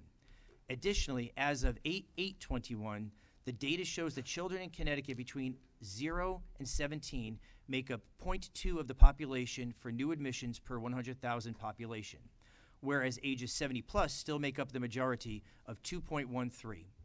The CDC also continues to state even with these other variants, that most children are with COVID-19 have mild or no symptoms at all, and cases of severe disease and death are rare. As a state, we have surpassed many others in regards to vaccination efforts. Connecticut has managed to fully vaccinate 64% of its population, with over 80% of individuals aged 55 plus who are considered high risk. We should not generalize what is happening in other states to ours. I am afraid this is happening, and what decisions will be based on regarding mask mandates. I do not want to downplay anyone's experience with COVID-19. I feel at this point we have all had some experience directly or indirectly with COVID-19, but the data does not support these universal restrictions to our Connecticut children. I believe we should leave it up to each individual, parent, and guardian whether or not to mask our children in schools and be respectful of each other's choices. Below is a link to the CDC website where I received the information, as well as a screenshot of the data.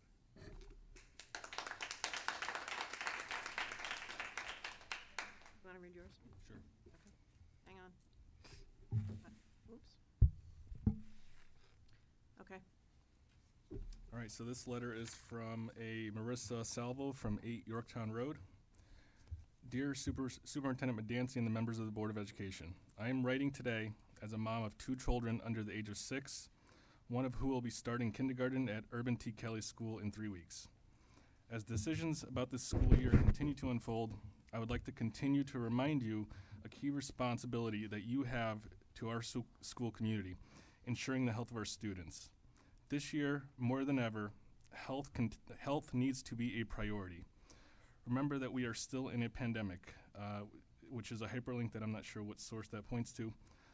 Please click on the links throughout my letter for references. The Centers for Disease Control and Prevention also hyperlinked, and the American Academy of Pediatrics also hyperlinked, recommends universal indoor masks by all students age 2 and older, staff, teachers, and visitors to K through 12 schools, regardless of vaccination status. Even vaccinated individuals can get and spread, which is linked but no source, COVID-19, and while they will be well protected against getting seriously ill, they still may transmit the virus, particularly to those who are unvaccinated. Recall that a large percentage of our student population cannot receive the COVID-19 vaccine, as it is not indicated for individuals under the age of 12. Let's look at the numbers. So this is bullet point number 1. According to the Connecticut State Department of Education, the total number of students in the Southington Public School System in the 2019 to 2020 school year, most recent data available, was 6,171. Of the 6,171 students, 44% of those students were enrolled in pre-K through 5th grade. This group is not eligible to receive the COVID-19 vaccine. Of the 6,171 students, 23% of those students were enrolled in 6th through 8th grade. Estimate that 1/3 or 7% of the middle school group is under the age of 12, and not eligible to receive the COVID-19 vaccine. At least 50% of our student population is not eligible to receive the COVID vaccine. They are at risk for contracting and spreading COVID-19 to each other and the Southington community. Time? 29 seconds left. Last school year proved that kids could go to school and remain safe, even during a global pandemic. Why was this possible?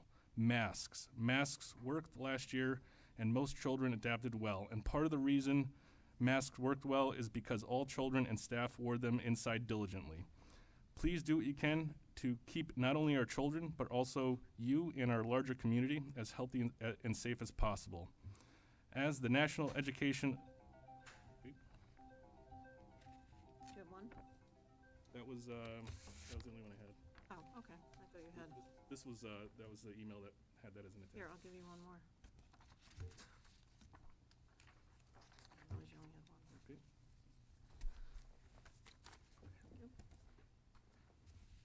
Okay. Good. All right. So this letter is to be read into the public record during comment at the 812 meeting from Nolan Ritchie from 20 Chesterwood Terrace. My name is Nolan Ritchie, and I am 5. I love preschool, but I don't know why our government makes us wear masks there. It's hot outside. There aren't big germs anymore. Wearing masks makes us feel sweaty and our noses run. But I thought masks make us not catch germs that give us runny noses. I feel confused. My favorite time at school is playing outside with my friends. We don't wear masks because the wind takes away our germs outside, even when we hug and hold hands with friends. My mommy said doctors' rules are bigger than the government's rules. Please, can you listen to our doctors and let us put the masks in the garbage? They get... Anytime. They get dirty and wet. They feel icky, and my face gets bumps like bug bites.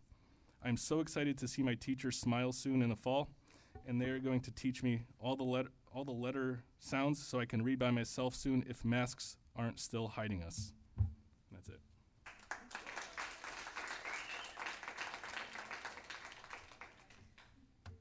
You want me to go next, or you want to go next? This is from Vanessa Hawk from 303 Mulberry Street. I have elected not to attend the Board of Education meeting in person tonight because I feel it is unsafe to do so, and so do many others who support universal masking. Being in an enclosed space with masses of people who are there to protest the simplest, most effective way of controlling the spread of COVID, who may or may not be vaccinated, will likely not be wearing masks feels too risky for me. Many of the people who are being invited to tonight's meeting don't live in Southington, and some that do don't send their kids to our schools. Not only were their numbers at this meeting seem unbalanced compared to attendees who support universal masking, but their numbers are also inflated by people who have no personal stake in the outcome. My older child will be attending South End in the fall, and I am writing to demand that you act in her best interest, and by extension, all children and residents of our community, and implement universal masking in our schools. I gave birth to my son 2 days before we all went into quarantine. He's never been held by anyone outside our household. I've never been able to take him to whippersnappers or to get a treat at the coffee shop while his sister is in school. He's never met his grandparents, aunts, or uncles because they all live out of state. He's never known a life besides quarantine. My sweet daughter, who loves people, has never met a stranger, has sacrificed so much to protect our community. School, birthday parties, Halloween, trips to the movies, dance classes. She has never once complained about having to wear a mask or missing out on fun things because we're safer at home. She knows it is most important to protect each other. I'm tired of forcing my kids to make sacrifices for everyone's safety because some grown-ups have politicized public health and basic decency. The only one whose rights are being infringed upon by requiring masks in schools are the rights of our children to have something resembling a real childhood. There's an abundance of scientific data that is backed up by the CDC and the American Academy of Pediatrics, which recommends universal masking in schools for students and teachers. It is the simplest and most effective way and least invasive way to control the spread of this virus. It is the only thing that makes sense.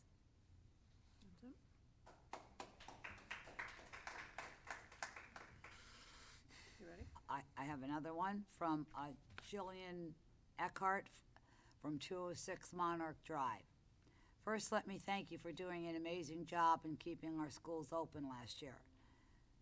Both of my children were able to attend school in person every day, and for that, I couldn't be more grateful. You may recall I wrote several letters that you so beautifully read for me last summer regarding keeping our schools open. For those who don't recall, let me introduce myself. My name is Jillian Eckerd, and my two children attend Kelly Elementary School. I am also a respected forensic scientist, having spent the last 17 years doing DNA testing for our state's forensic laboratory. I have kept up with a great deal of published information that has been valuable to us regarding this pandemic, vaccines, and trends, and am fully aware of the benefits of mask wearing, having worn them throughout my career.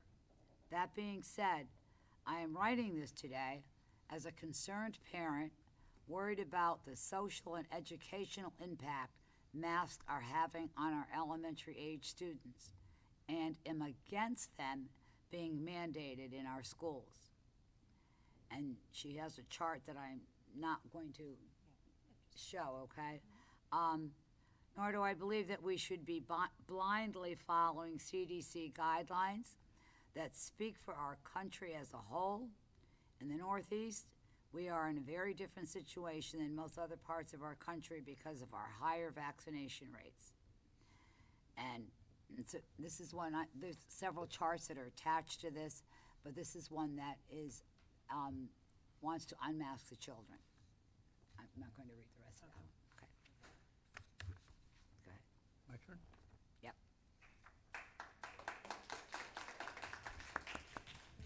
Okay, my first one is from Meredith and Chris Bandish at 41 Verderam Court. Good afternoon, Mr. Bedancy and Board of Education members. I ask that you please read the following into public record at tonight's 8/12/2021 Board of Education meeting.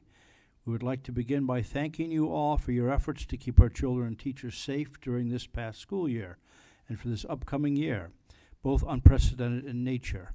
As parents in the district with children at Kelly School and JFK Middle Schools, we urge the Board of Education and the Office of the Superintendent to implement universal masking in schools beyond the governor's order ending September 30th. The recommendations from both the CDC and AAP are that vaccines and masks are the best and second best ways to stop the spread of COVID-19 respectively. These recommendations are grounded in and supported by science that is based on evidence. As you know, our elementary school students are not currently age eligible to receive a vaccine, as well as a portion of our middle school age students. Since vaccination is not an option to ensure their safety, masking is the next best way we can protect them. Masking as a mitigation strategy was successful in significantly limiting the spread of COVID-19 within our school communities during the past school year. Wearing masks kept our students and staff safe. Current research shows that the Delta variant is more communicable among those who are unvaccinated. Additionally, the 7-day average number of cases 1 year ago was 69. At that point in time, our district had an option for full remote learning, a hybrid instructional model for the high school, and a plan for universal masking. Data from August 10th, 2021 shows a 7-day average number of cases at 496. That is 7 times higher than a year ago. We hope that our math and science teachers across the district would agree that while data can often be interpreted differently, it is based on empirical evidence and is rooted in fact. The data in this case is quite clear. The number of cases is exponentially higher than a year ago, while the number of planned mitigation strategies is far less. The decision to implement universal masking is not one of personal preference, but rather a matter of public health and safety for our students and school communities. Thank you for all you do to keep us safe in the school year. That's the first letter. You ready? Okay. Second one, this is from Michael Krazanski. I believe he was an attendant. Or that's his daughter's. There's another girl who contributed to the letter. Her name is Maya Colson. Her mom is here. So if you can allocate 6 minutes to the speech. I'm not sure what you're asking. There's a letter here. Is this? What I'm saying is my daughter, Daria Krazanski, wrote the letter in conjunction with Maya Colson, who's another 7th grader, or coming 7th grader to follow. So if it goes over 3 minutes, please allocate 6 minutes for the reading of the letter. Okay, I'm assuming that's the one below the one you sent.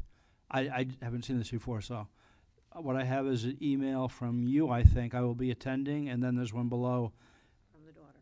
Right, so I'll read the one below then? Yes. Yeah, I gave a printout to one of the board members today. I think that's what this is, right? Yes, that's So, right.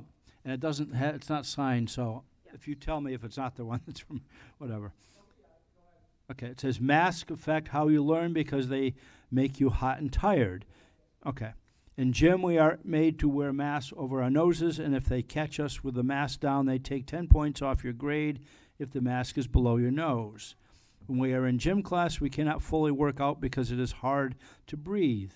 Also, our mask gets sweaty and hot during gym class. One time around the middle of the school year, I started to get a cough, and I was coughing a lot when I had the mask on, but I wasn't coughing when I was able to take the mask off. Kids get into arguments about masks in school, and classmates are telling on each other when someone has the mask below their nose. It's really hard to breathe with the masks on. You are breathing in the same air when the mask is over your nose, and it makes you sick. At school, we are breathing the same air for 6 hours. We only get 1 mask break per day. Some teams get 2 mask breaks. Also, the mask breaks are not even that long. Sometimes we even miss our mask breaks if a class goes too long or the teacher forgets. In band class, it's hard to get your mouthpiece in your mouth with a mask on. We have to cut a small hole in our mask that our instrument can barely fit in. When you try to talk with your friends, they can barely hear you because of the mask. You have to practically yell so your teacher can hear you. When you have a substitute teacher, they ask for your name, and you have to yell it multiple times and repeat things so they can hear you. The teachers have to interrupt class because someone isn't wearing their mask correctly, and it interrupts learning.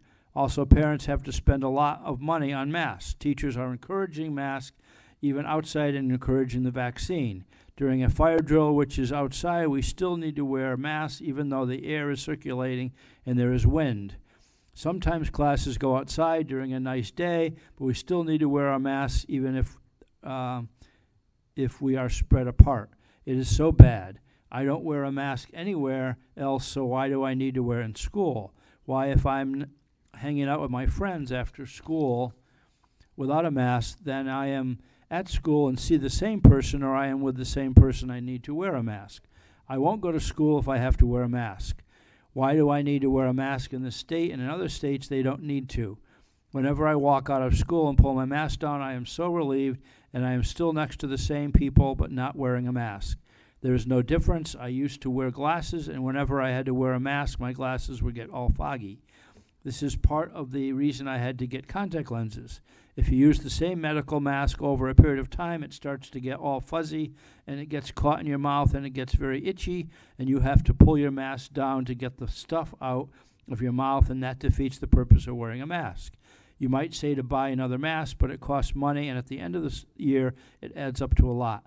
Also, my mouth always feels dry, and my face gets itchy. So that's the end of that.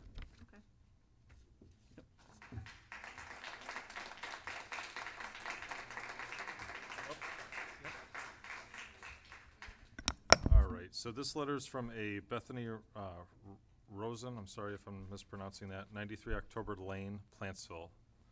I write this as a teacher and parent in the district. I urge the Board of Ed and the Office of the Superintendent to support universal masking in schools beyond the Governor's order ending September 30th. As the science clearly shows, along with the recommendations from the CDC and AAP, vaccines and masks are the best and second best ways to stop the spread of COVID-19. Since our elementary and roughly half of our middle school students are not eligible for the vaccine, masking is the best way we can protect all of our students, staff, and teachers. While I understand masks are not ideal and may be uncomfortable, masks are what kept us safe and in school for in-person instruction. Last year at this time, I was very fearful and nervous, not knowing if my family and I would be safe in schools. However, the multiple layers of mitigation, especially universal masking, kept many of us safe and in school for the vast majority of the year. Thank you for all you do to keep us safe and in school this year. The second is from a Suzanne and Joseph Nord, 64 Roxbury Road, Plantsville. Good afternoon. We are writing this letter as the parents of 2 children who will be attending Strong Elementary School this year. We ask that this letter be read into the public comment at the Board of Education meeting tonight, Thursday, August 12th. We are writing to respectfully ask the Board of Education, along with Mr. Medancy, to please extend mandatory mask wearing for all students and staff beyond the governor's order, which expires September 30th, 2021. Here in Connecticut, and specifically Southington, we were very lucky during the past school year that community transmission of the COVID-19 virus was not found to be occurring in the schools. This was due to the universal mitigation strategies used throughout the district, with the first line of defense being mask wearing. Our older daughter did not need to quarantine at all and benefited from in-person instruction for the entirety of the 2020 to 2021 school year. We believe it is crucial for students to be kept in person this year, particularly in the younger grades. Requiring masks, while unpleasant, will help us to keep children in school. We understand that wearing masks is uncomfortable and not ideal. However, it is a small price to pay to keep our children safe and able to attend school in person. Given that elementary-aged students are not yet eligible to receive the COVID vaccine, and with the increase in transmission with the new Delta variant, we urge you require all students and staff to wear masks this year. Respectfully submitted, Suzanne and Joseph Nord. You ready, Cal? Mm-hmm. Okay. This transmission's from Ken Colson of 20 Windermere Ridge Drive. I request that this email be read into the record during the scheduled public comments, as I am unable to attend this Thursday meeting, August 12, 2021. I am formally requesting that the mask mandate for children in schools be made optional and at the discretion of the parents. The consequence of masking children are manifold, and studies show the forced masking may result in physical, behavioral, psychological symptoms, along with social, emotional, developmental, and academic challenges. I strongly believe that masking children is regulated child abuse, also infringes on the parents' choice to make health decisions for their own children. Not only are masks proven to be ineffective in preventing the spread of the virus in children, but rather the reduce oxygen levels and expose users to high levels of dangerous chemicals used in the manufacturing and packaging processes. Even if masks could provide any materials benefit, that benefit will be completely eradicated as the results of children wearing them improperly and pulling them down and off their faces all day long. When coupled with the frugality of masking in general, the rational decision should be eliminating masks completely. Data has shown that 100% of healthy children who do test positive all recover completely. We do not mask the seasonal flu, and that virus is far more deadly to children than COVID-19. In addition, there is zero evidence anywhere that schools, any large gathering of children, have acted as a super spreader for this virus. If the parents of child believes a mask will protect their child, I strongly support that right of that parent to encourage their child to wear one. All I ask in return is that you do not force my child to wear one if I do not believe that is the best interest for my child. The mask mandate has become more impactful to children's health than any potential and unproven health benefits. Some of these impacts will have lasting and possible irreversible consequences. Children in our communities have been together all summer without masks, playing, smiling, laughing, being kids. I am yet to see a child get sick as a result of interacting with another child. Please do not mandate masking our healthy children and causing them the undue suffering and repercussions that accompany this decision.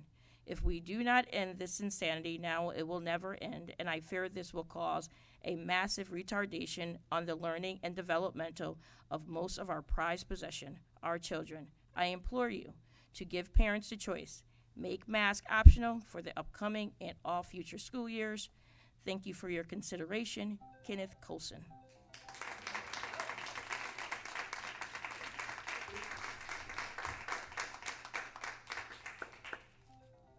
Next is from Crystal McKeever. I am an educator, and I am submitting this letter to be read in the record at the Board of Ed meeting on August 12th. To the elected members on our Board of Education, thank you for your hard work and dedication to the education of our children. Your positions carry great responsibility, and your efforts are very appreciated. I would like to address two very important and hot-button topics facing you this evening. First, our children are precious, and their health and well-being is something that is not to be taken lightly. While I realize that the idea behind masks being worn all day is the protection of students' health, I do not support the idea of school mandate for students to wear masks at all at school. The data does not support or need for schools to mandate that children wear them. I believe that decision should be left to the parents, as it should be their right to choose. I would also like to address the matter including critical race theory in our school curriculums. The premise of this philosophy is that there was a deliberate and planned discrimination against people of other race, ethnicities, religion at the founding of our country, and that this forced discrimination carries into our society today. This is quite simply not true. While I do agree that there are problems in inequities that we understand should be corrected, the wide-spreading idea that is presented in this theory is promoting other races and changing the narrative of history to fit the biased opinions of others, working against itself, as it is then discriminating against people who are white. Our Declaration of Independence states, in quotes, "We hold these truths to be self-evident, that all men are created equal, that they are endowed by their Creator with certain undeniable rights, that among these are life, liberty, and the pursuit of happiness." If the intent of our founding fathers is to declare that all people are equal, regardless of race and religion, it is not clear enough, and we should recognize it. I don't know how it could be made so free that, that's what it stops. It is where down through history, efforts were made by American people to make us better, by abolishing the slavery by the 13th Amendment, the Emancipation Proclamation, and the 15th and 19th Amendments to the Constitution to grant all American citizens the right to vote. These are just a few examples of the great efforts that we have to have all men created equal. As an educator myself, I believe the truth should be taught to our children without bias, the facts presented good, bad, and indifferent. The students should be allowed to form their own beliefs and opinions based on the truth that they hear. Educators should be passionate about what they teach, but not based upon their personal opinions, feelings, or perspectives of educators.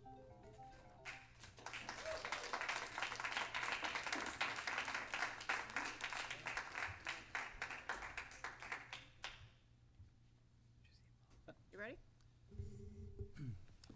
This is from Louis and Jennifer Bertucci. Hello, Board of Ed members. We hope that you are all well and enjoying your summer. My husband and I are not unable to attend Thursday's Board of Ed meeting, so we're asking for the following letter to be read into the record during the public communication session. First and foremost, we'd like to thank you all for your hard work and service to our town. This past school year has been an unprecedented one, but a successful one thanks to your efforts. We have a 5-year-old daughter who is entering kindergarten and a 4-year-old son going into his first year of preschool. We respectfully ask that masks be optional for students in the upcoming school year. We ask that the decision for a child to wear a mask or not be left to the parents and the families. At the time of this letter was written, Southington had a weekly report of 28 COVID cases out of a population of approximately 43,300 people. That's from the timeline of July 24th through July 31st. That is a positivity rate of 0.064% in our community. This extremely low rate does not support the continued masking of our kids. Precautions should still be taken as such. Students should be cohorted, brought outside when possible, encouraged to wash their hands frequently, and school materials to be sanitized. Thank you for your time and consideration, and we look forward to our new school year.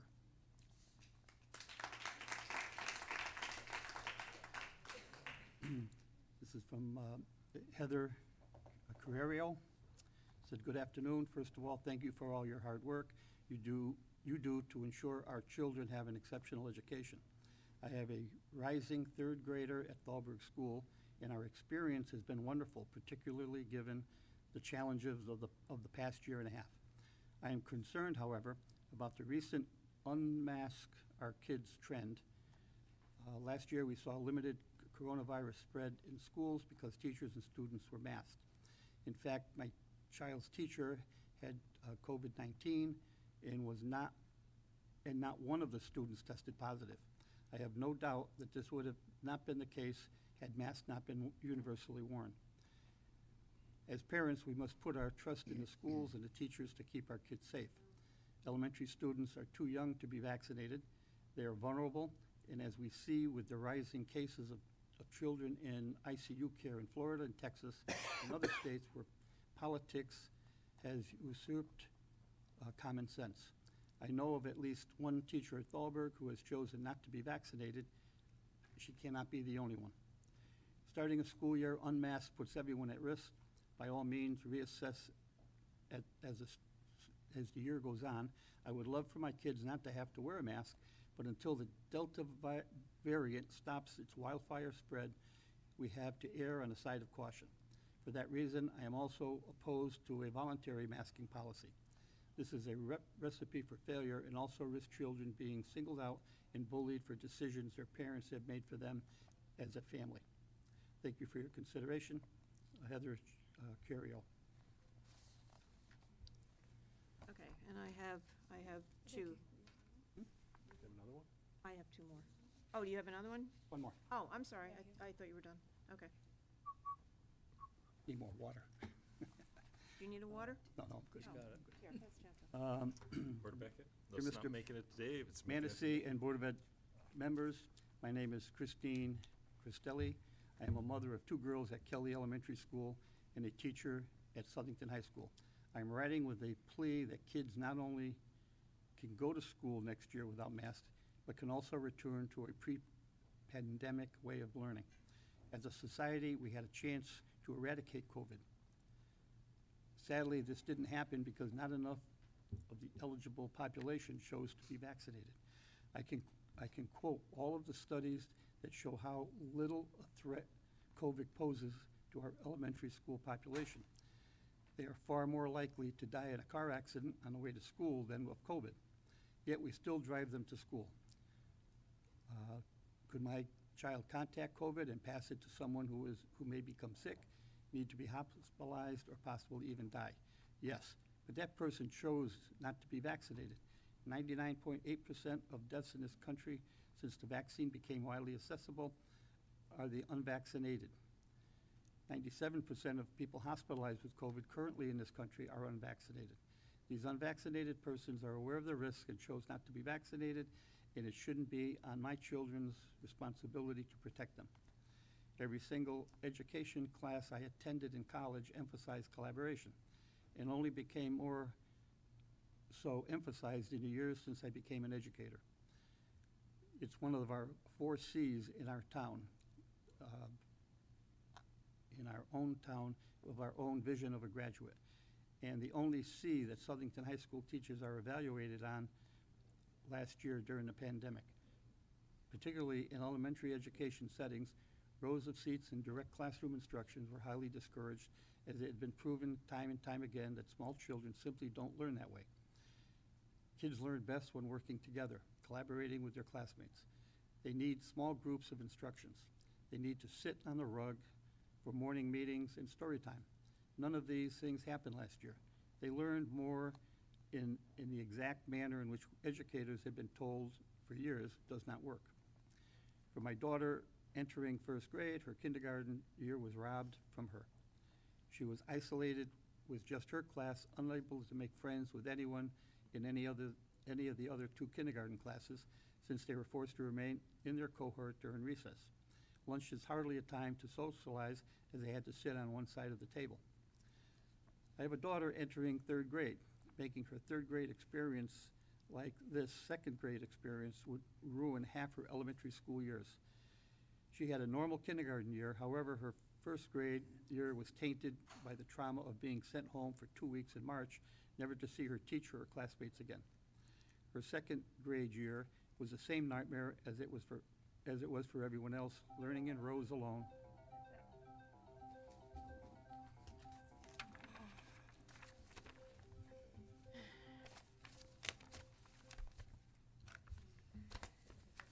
I have 2 more.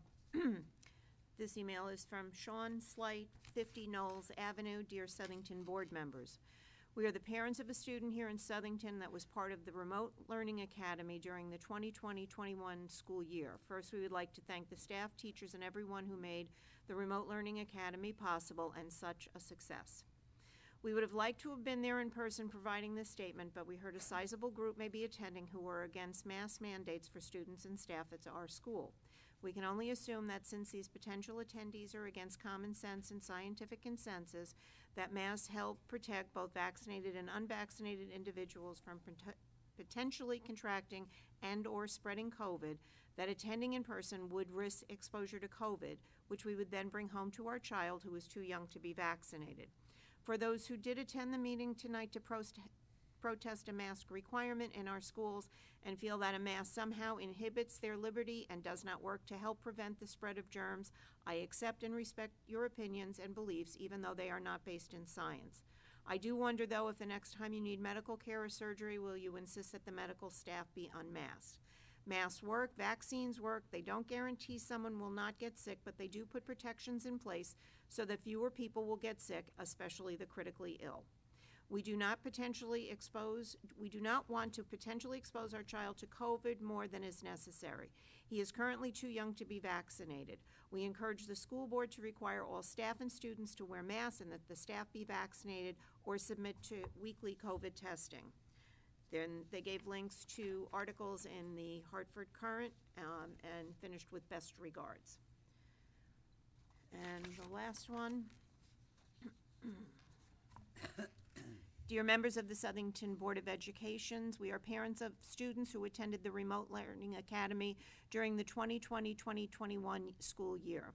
As we send our children back to their school buildings in a few weeks, we want to express our strong support for universal masking in schools. In addition to the data presented below, we are keenly aware that our students' physical absence from the school buildings allowed for additional physical distancing. With no virtual option, our children will be adding to the overall number of bodies in the buildings, making physically distancing necessary more challenging. We made sacrifices to protect our kids in the last school year and made school safer for the children who could not learn virtually. We expect our children to be kept safe now that they have no option but to return. The American Academy of Pediatrics recommends that all students older than 2 years and all school staff should wear face masks at school unless medical or developmental concerns prohibit use for the following reason.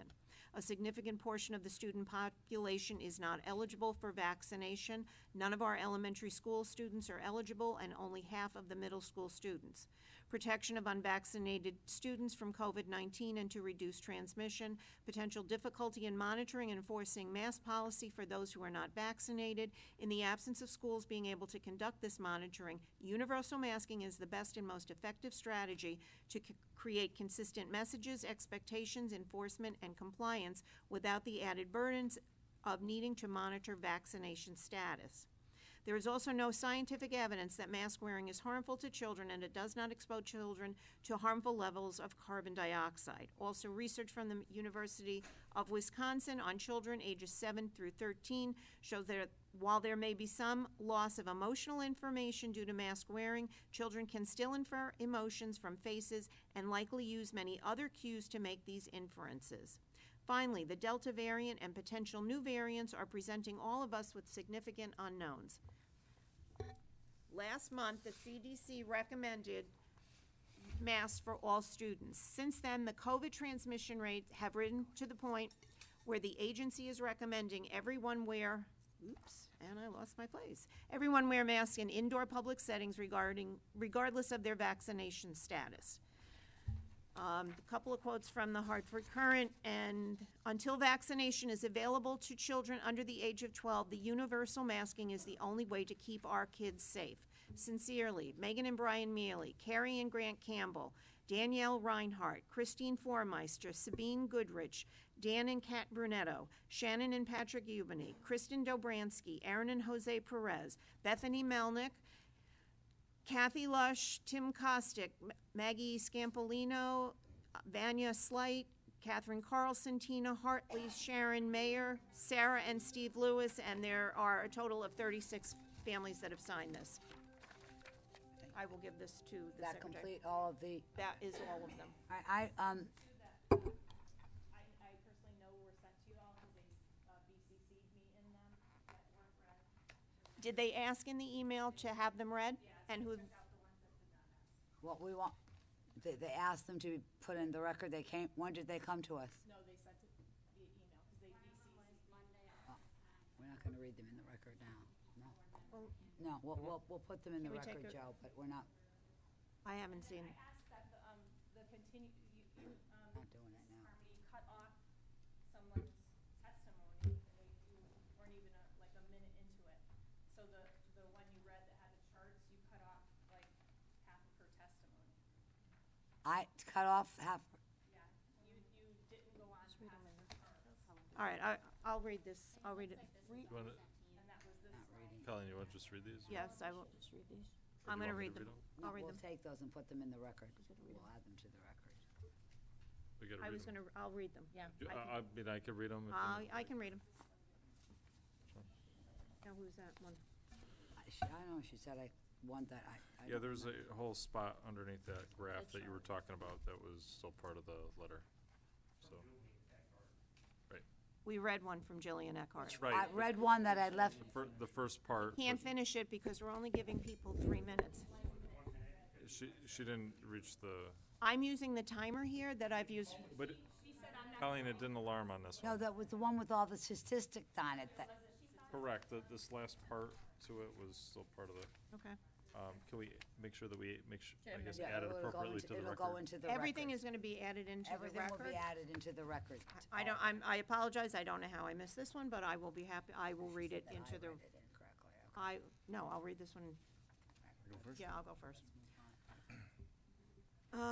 This is from Scott, Sarah, Jack, and Abby Matney, 120 Welch Road. Excuse me. I am submitting this letter to be read into the record at the August 12th Board of Education meeting. As Southington residents, we write to express our strong opposition to mass mandates in schools and to any teaching in any way that relates to critical race theory. The young people of our city and states have already been harmed greatly by actions taken in regard to COVID-19. The behavioral health crisis and mental toll on our children has been incalculable. Children are at almost no risk to serious harm by COVID personally and face greater risk from other dangers every day. Adults that may be at risk of harm by COVID have had opportunity to be vaccinated. We would certainly not seek to prevent any child from wearing a mask, but with what we know now, mandating masks in our schools under the guise of protection of adults is great cowardice. We strongly oppose any mask mandates in our school, excuse me, and ask that you have the bravery and wisdom to refuse to do so. As for critical race theory, we understand that critical race theory may not be taught in the Southington schools by that name. But to deny the influence that the principals are having in our educational system is to bury one's head in the sand. Anyone with common sense abhors racism, but critical race principles sow division and teach racism of a different kind. It does not judge people as individuals or on the content of their character, but instead chooses solely to judge people on the color of their skin. This is clear, unambiguous racism.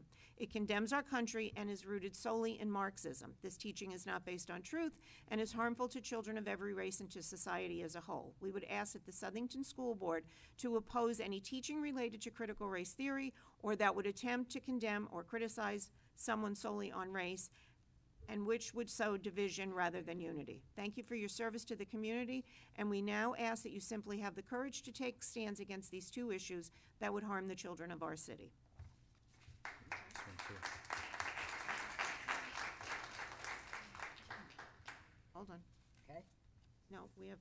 we're gonna, he's got it here. Oh, here's one too. Yep. Okay. This is from Todd Ritchie. Dear Board of Education members, my name is Todd Ritchie. I live at 270 Chesterwood Terrace. I'm requesting that you read this letter into the record at the August 12, 2021 meeting, since I cannot attend that meeting. My wife and I have a 5-year-old son beginning kindergarten this fall. Our son, who is our young outdoor enthusiast, cannot understand why he and his friends must continue to wear masks during school when they are no longer required for anyone at any of the places we go to in town, indoor or outdoor. Yet, at school, masks are mandatory, supposedly because children aren't vaccinated, and these masks are going to protect them all and their vaccinated teachers from the virus that is only a threat inside schools. Are you aware of the scientific effectiveness of typical cloth masks that our kids are wearing against the transmission of COVID-19 virus? Do you know the actual effectiveness of these cloth masks? Removal of exhaled particles which can transmit COVID-19. If not, then how do you know these children are protected at all, other than just parroting what the CDC says so? I am a licensed professional civil engineer and board-certified environmental engineer, and only rely on guidance from the Environmental Protection Agency, the EPA, one of the federal government's largest scientific organizations. The EPA statement on April 20th, 2021 is quoted as follows, and there's a hyperlink. It says, despite widespread adoption of face mask use for personal protection and to help stop the spread of COVID-19, there is little or no public information available on the performance and efficacy of different types of masks or modifications and existing face coverings. Important questions such as which type of mask to buy or make, what modifications can be made to disposable medical-grade surgical masks and other face coverings, or the compatibility of facial hair with protective face coverings remain. EPA researchers are working to answer these questions and other questions. This is the preface to a series of targeted studies the EPA is just now starting regarding the scientific performance and effectiveness of masking. A year and a half into a lingering pandemic, the EPA acknowledges that there isn't any information available regarding what masks measurably do to protect us and our children from COVID-19. This is following initial studies reported by the EPA in early August 2021, where EPA researchers rigorously tested masks and other PPE in EPA's laboratory. It references a hyperlink below. The EPA sought to determine how effectively different materials can filter out virus particles from the air, whether popular do-it-yourself mask modifications.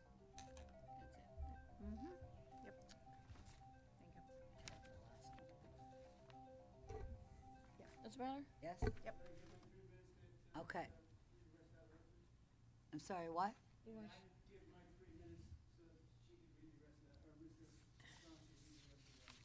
I'd like to yield just 3 minutes of time. Yeah, could you please sign on the, I gotta see where I left off. Let me find it first. Sign the paper.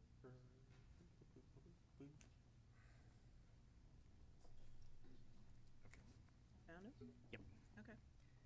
The EPA sought to determine how effectively different materials can filter out virus particles from the air, whether popular do-it-yourself mask modifications work, and which disinfectant methods work well for masks and other types of PPE, like face shields and protective suits. From their consumer-grade mask filtration studies, the researchers estimated the filtration ability of a variety of cloth masks recommended for the public. They found that the effectiveness of the masks varied widely. Only 26.5% of the particles are blocked on average from a common knitted cotton mask worn by most of our children. So if a significant majority, 73.5% of potential virus-carrying particles are not blocked by common masks in a room full of students, school children, breathing in the same air, what exactly is the real benefit to student mask wearing other than being a false panacea at a deterrent to our kids' physical and emotional health and well-being? Furthermore, there must be consideration for the proper use, storage, and cleaning of masks in arriving at their effectiveness. The Mayo Clinic excuse me, lists the following steps for putting on and taking off a mask for full effectiveness, and there's a reference. Wash and sanitize your hands before you put the mask on. Put your mask over your mouth and nose or chin. Tie it behind your head or use ear loops. Make sure it's snug. Don't touch your mask while wearing it. If you accidentally touch your mask, wash or sanitize your hands. If your mask becomes wet or dirty, switch to a clean one. Put the used mask in a sealable bag until you can get rid of it or wash it. Remove the mask by untying it or lifting it off the ear loops without touching the front of the mask to your face, excuse me. Wash your hands immediately after removing your mask. Regularly wash cloth masks in a washing machine or by hand. Please tell me how these mask-wearing steps, which are critical to achieving an average of only 26.5% exhaled particle removal, will be implemented in our schools this fall. Parents of young children especially are likely laughing listening to this. Do you really think any aged child is capable of complying with all of these steps to achieve their full 26.5% effective level of protection? Now that you are informed by the EPA regarding the actual ineffectiveness of masks, when you see or think about our kids with their masks on for 7+ hours a day, is it worth it for children to endure all of these adverse physical, social, emotional, and developmental impacts presented to you by other parents at this meeting to protect them at not even a level of 25% from virus, which an approximate 99.7 to 99.9% survival rate, depending upon the source, in school-aged children per the CDC.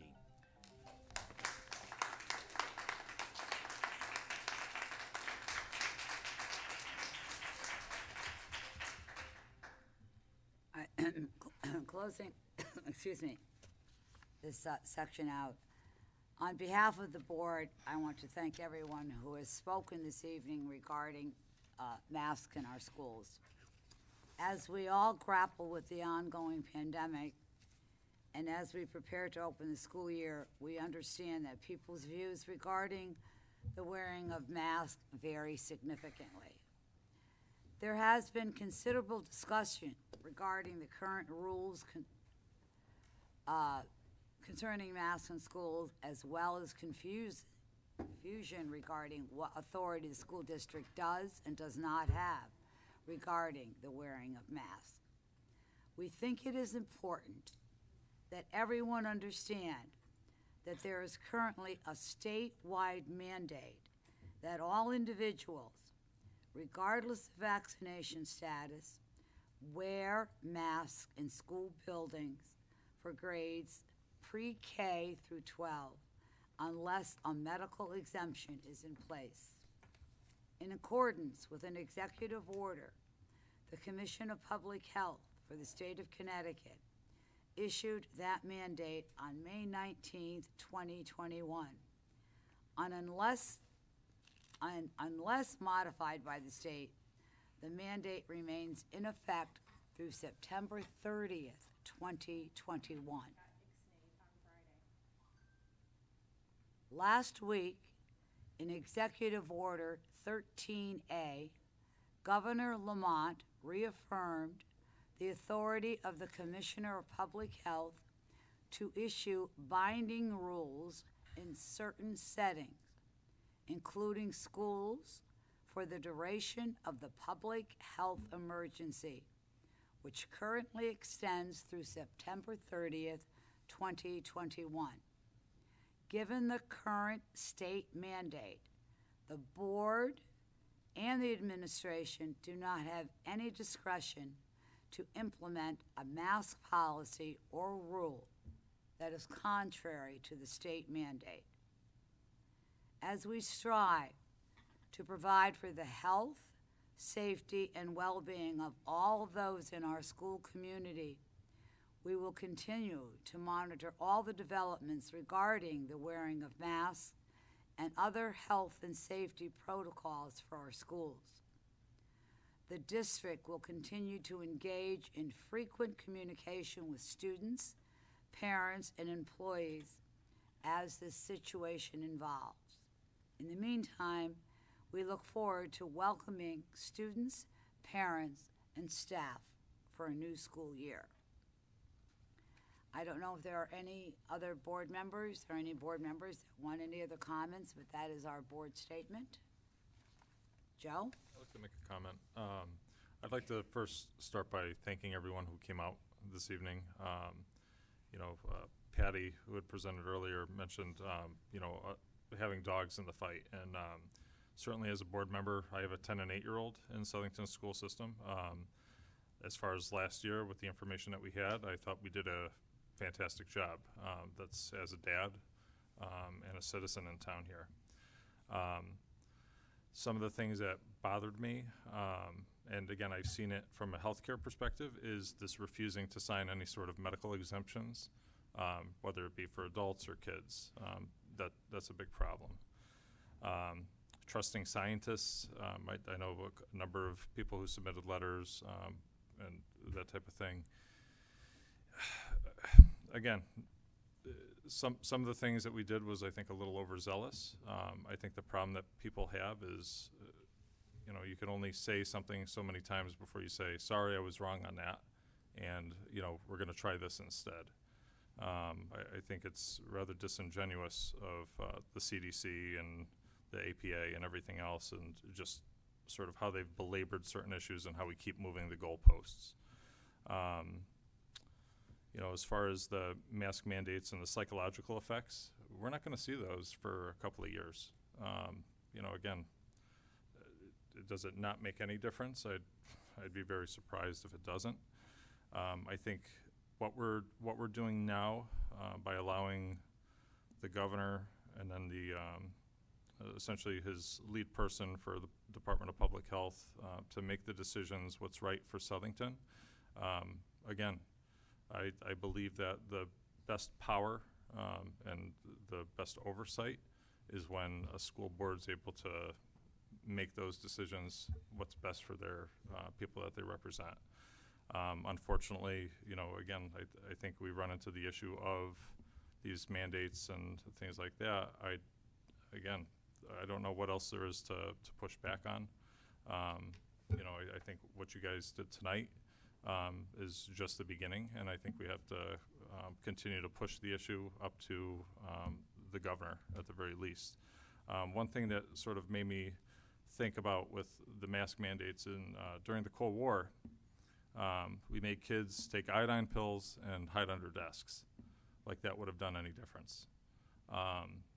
Again, I think we have 18 months of information, and I think it really is important when we are able to, is to really look into and make the right decision for our students in this town. Thank you.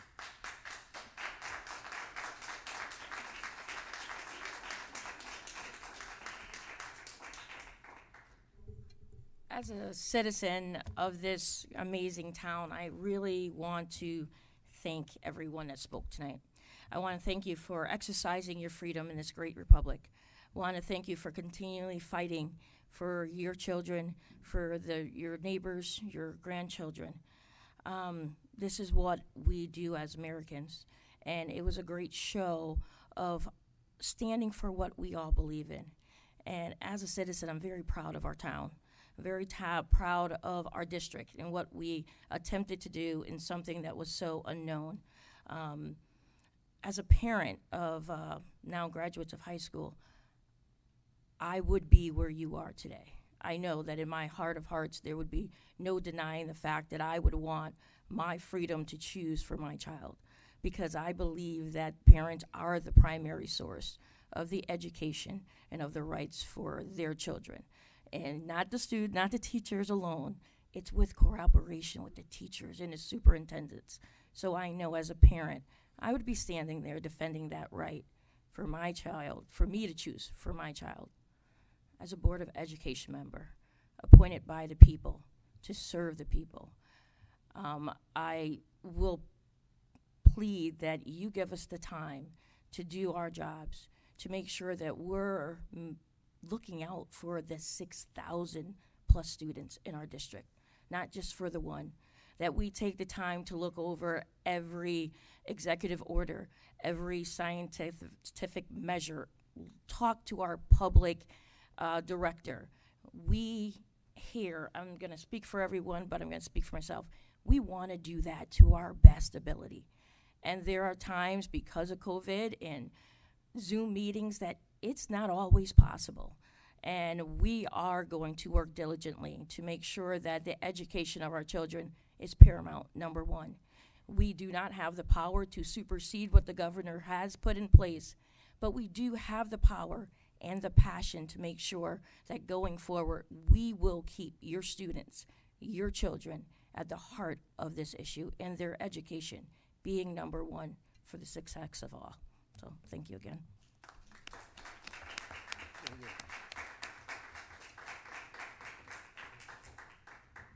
Yep. I want to also thank the people who showed up to speak and also the ones who contacted us and those who will, I'm sure, continue to contact us. The safety of our students and staff must be our first priority. More important than anything else is the safety of students and our staff. And that's a complicated issue. We all agree our students should be in person in school as much as is safely possible. I believe we all agree on that. And last year our school system did a great job keeping most students in school and also safe. Last year's success was due to several factors, and I'm not a scientist, I'm a former history teacher, but among the factors last year were social distancing, cleaning buildings, and wearing masks, as far as I know. This is a decision the governor and state will make, and not up to us. The consequences of us not following the governor's orders are too serious for us to even consider. They are very serious. Can I just finish what I'm going to say? Thank you. I believe those making this decision will take into account evidence and facts from medical, health, and science experts.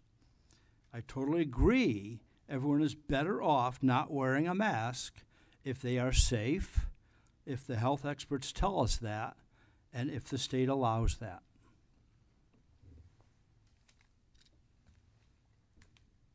Other board members?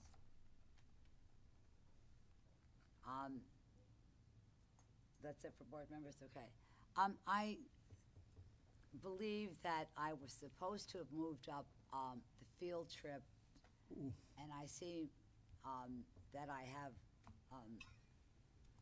our athletic director waiting, so we are going to just move that right along before I go on to Mr. Medancy. Is that okay with you if I do that before I go on to the administrative? Yeah, well, we missed them on the agenda to go back to that. So can I do that now? Yeah, the motion on field trips? Okay. So we have the approval of out-of-state overnight field trips? Yep. Can I have a motion? Move to approve the out-of-state overnight field trip request as presented by administration. Second. Any discussion? You have anything else to say about that? I apologize for making you wait on that one. Okay. Okay, thank you. Oh, gosh. Next is, We have to vote. We have to vote. What? We didn't vote. We have to vote. Can I just ask a question of the administration? We didn't vote, yeah. May I ask a question of the administration first Yes, before we go vote? right ahead. Thank you. In the event that the health situation changes, Yes. what assurances do we have regarding? They took insurance out on it. Sure. So we had already, through the communication with the athletics director, talked about contingency planning in the event that the data questioned whether the trip was, still in play. And so they're advising the group to purchase trip insurance, and also they understand through board policy that you do reserve the right to cancel in the event that it's not safe at the time, given the data to go. Okay. Thank you, Mr. Medancy. I believe there's another. Yeah, we do have the Go Ag ahead. Sci field Go- trip. go This ahead. is Molly Stanovich, also here for the Ag Sci field trip. Okay. Do you need to make a motion on that, or were they both in the same motion? We should vote on the first one. We should vote on. We should vote on the first. Right. Okay. There's been a motion already made. We Motion should and vote on the seconded. motion. So we need to take a vote on that. So vote, this is on the first one, then we'll do another one. And then we'll do the Okay. second one, right. All right, so on the first field trip, I can't Favor. All those in favor? All those in favor? Aye. Any opposed? Now we have to have a second motion. Now we're doing the second field trip. Right. Do I So have, move to approve out-of-state overnight field trip request as presented by the administration. Second. Okay, all those Any in dis- favor? Aye. Any opposed? And if I could just thank Coach and as well as Molly from the Ag program who stayed here tonight to get the trip approved for the children. Thank you both for being here late. Okay. Thank you. Thank you very much. Okay. Next on the agenda, I think we did communications for board members. Do we have anything more on board member communication? No. I do. Oh, Bob, you do. I'm sorry. Go ahead. On July 20th, I attended a CREC meeting on critical race theory as the board's CREC representative. For those who don't know what CREC is, CREC, for those, as I said, do not know, is the Capital Region Education Council. It's one of 6 regional education service centers. It was formed by statute, and it permits local Board of Educations to join together for the purpose of cooperative action to furnish programs and services. Southington is a member of CREC, and I am the representative to the CREC Council. The meeting consisted of 2 CREC personnel, Elsie Gonzalez and Amy Karner, presenting to a number of Board of Ed representatives a factual explanation of what critical race theory is. I'm simply summarizing what was stated in the meeting to you. I'm not expressing opinions at all about, and the board has not discussed this. First of all, critical race theory is an academic framework that studies how racial inequity is present in our social, political, and economic structures or institutions. It seeks to view history through the lens of race. It is not the only lens to view history. Economic, social change, culture, politics, etc. are other lenses. CRT is not about blaming people, white people, for anything. It is about structures and institutions and how race has influenced them. An example is laws restricting certain places, certain races, from living in certain places. CRT is not telling people how to think, nor is it teaching a point of view. CRT seeks to include a wider range of points of view and historical facts in the teaching of history. This wider amount of information aids in having more productive conversations about race, and that can possibly benefit our understanding of history and how history, including racial factors, has impacted the present. CRT is not teaching white students that they are racist or to blame for any of this. Any racist institutions in our country were created by people in the past. The ideas in CRT started in the 1980s. I think that someone explained some of that tonight, and is a work in progress with no one narrow curriculum or book or single idea. Fran Rabinowitz, who is the executive director of the Connecticut Association of Public School Superintendents, former superintendent, I believe, in Hamden, I think in Bridgeport also, said school administrators and educators are being discredited for teaching something that we are not teaching. Again, I'm recounting what was stated at this meeting. It was also pointed out at this meeting that to limit or ban conversations about race or racism in our public schools would be censorship. It would only limit conversations and understanding of our history. So that's what the meeting presented to us. I do have a couple of brief comments. We do have a curriculum committee in town. I'm the chair of that presently, and I've been on it for 6 years. I know Missy's been on that for 2 years. Terry has been on it for, I think, 14 years. And Steve has been there, at least since I've been there, for at least 6 years. We continue to monitor and approve the curriculum in our schools. At no point has CRT been brought to that committee to be discussed or placed into our curriculum. Those words have never appeared, and the topic has never shown up. And again, we will continue to monitor the curriculum in our town, and I thank you. Comments or questions from anybody on the board? Yeah, anyone have a question about any of that? I don't think I can take We don't take questions from the anything from the audience. Sorry. Moving right along, we have the administrative report. Thank you, Madam Chair. As we know, this time of year each year when the students are on summer break, it's our time for the custodial and maintenance crews to really do their due diligence. And we won't be having another meeting prior to the start of school, and so I want to just make sure to take the time to thank them.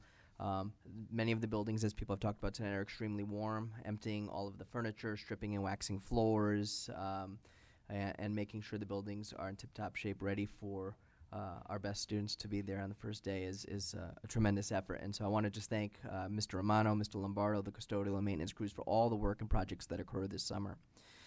Relative to summer school, I'll have a more comprehensive report for you at a future board meeting on that, and a presentation from Mr. DiStefano, the summer school director. Typically, where we would have about 200 students attending summer school this year, we had around 900. It was a tremendous undertaking. Mr. DiStefano did a tremendous job. Transportation was provided to students, meals were provided to students, and the summer school staff, the teaching staff, did a tremendous job as well. And as we know, many people retired last year between the constant transitions to digital learning environments and in-person learning environments and just the stress of the job, and yet people were willing to work through the summer to help students that needed either remediation or support. So my thanks to them as well. For our school opening plans, just want to make some announcements on some days. Our teachers will be returning on August 26th, and that's when we begin our professional development days. As you recall, when we reviewed the calendar, typically we would have professional development days in November and February, but to provide our staff with 5 days instead of 3 days to prepare for the return this year, there will be no school on November and again in February, and we'll use that time with our staff.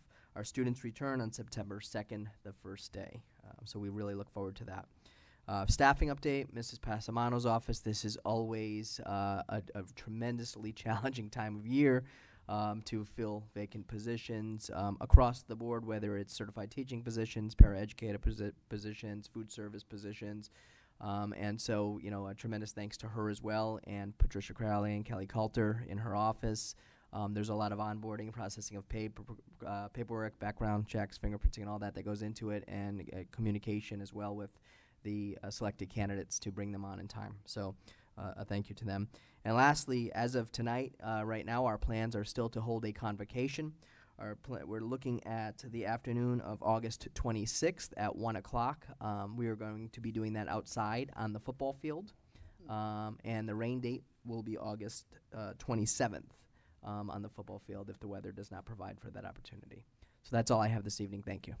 Any questions for Mr. Yes, Mr. Darrenowski? Do you have a hit list as to openings that are still needed to be filled before the start of school? I don't have that with me tonight or right now, but just curious. Yeah, we're in a pretty good position with certified teaching staff.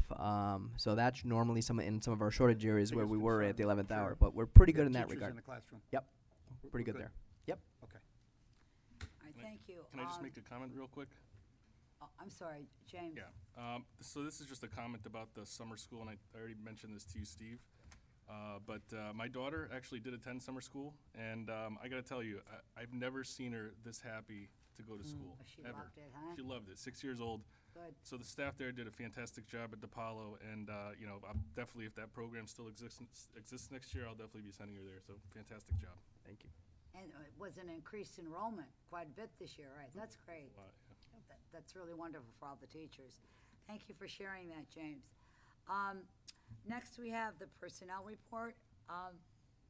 May I have a motion? Yeah, move to approve the personnel report as submitted. Second. All those in favor? Aye. Motion carries. Next, we have old business, town government communications. Do we have anything there? I don't think so. Steve, do you have anything? No? Okay. New business, approval of teacher evaluation support plan, and I've got to get that on. So as this has been tradition since that statute was passed back in maybe 2014, once the Professional Development Evaluation Committee, which is a committee of teachers and administrators, review the plan and make sure that we comply with the requirements by the state, there were some flexibilities offered this year that the committee reviewed and accepted and are baked into the plan. And so it's really just a statutory requirement that the board reviews approves the evaluation plan at a public meeting. So we need a motion for that, Yep. okay? So may I have a motion, someone? Move that the Board of Education approve the 2021-2022 teacher evaluation and support plan. Second? All those in favor? Aye. Aye. Any opposed? Motion carries. Thank you. Next on the agenda is the ratification of the ASME custodial and maintenance contract. I'd like to move that the Board of Education ratify the agreement between the Southington Board of Education and the AFSCME Custodial and Maintenance Employees Union. Second. All those in favor? Aye. Aye. Any opposed? Motion carries. Thank you. Next on the agenda is the class size report. Steve? So no motion needed for this item. It's just something that's submitted into the record for the board members. It's typically each August we've done this. We're earlier this year than we've typically been for our August board meeting, but there's no motion to be made on that. Okay. And Mr. Medancy, do you expect those numbers, we have what, 2 weeks? How much? 2 weeks before school starts? Yes. So there probably will be a change in the numbers? you think? It's a Usually big is. change in the final 2 weeks. It's a combination of many districts and surrounding towns when their office of clerical staff that are 10-month positions are returning. They'll often send release of records requests, which is a sign for us that a student is unenrolling because they may be moved.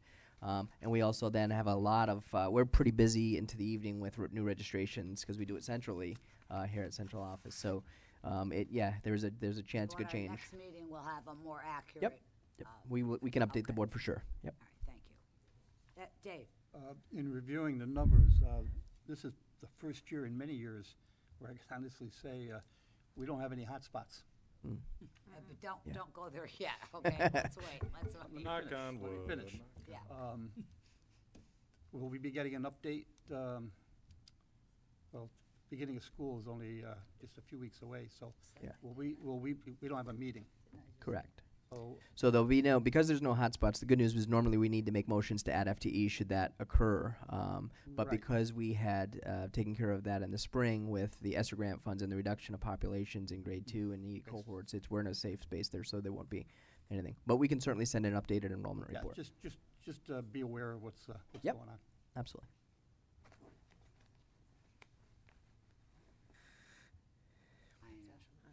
Okay, I need a motion to go back into executive session. Move to go back into executive session for discussion. Oh, you know what, I forgot one more thing, negotiations. excuse me. We had one more item added to, I apologize. yes. Added to our agenda, Oh. Ms. Clark, and then I'll get back to your motion, That's okay? fine. Excuse me. Do you have it there? Stu, go ahead. Okay.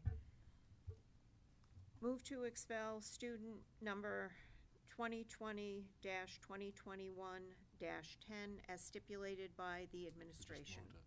Second. Questions, comments, all those in favor? Aye. Aye. I'm gonna abstain from that. Sorry, what? He's abstaining. Gonna abstain. I wasn't in executive session for that. Okay. Oh, you weren't, was you're, not. okay. Yeah, okay, so that's, okay. Mrs. Blanchard, did you hear that, Mr., okay, thank you. All right, Mr. Darrenowski. Yeah, move to go back into executive session for discussion of negotiations Excluding the, and upon conclusion. including the public and excluding the public? Excluding the public and the press. Press On and the public, conclusion, yeah. going back into open session. Okay. Second? All those in favor? Aye. Thank you. We have to come back, because we have to, yeah. Yeah.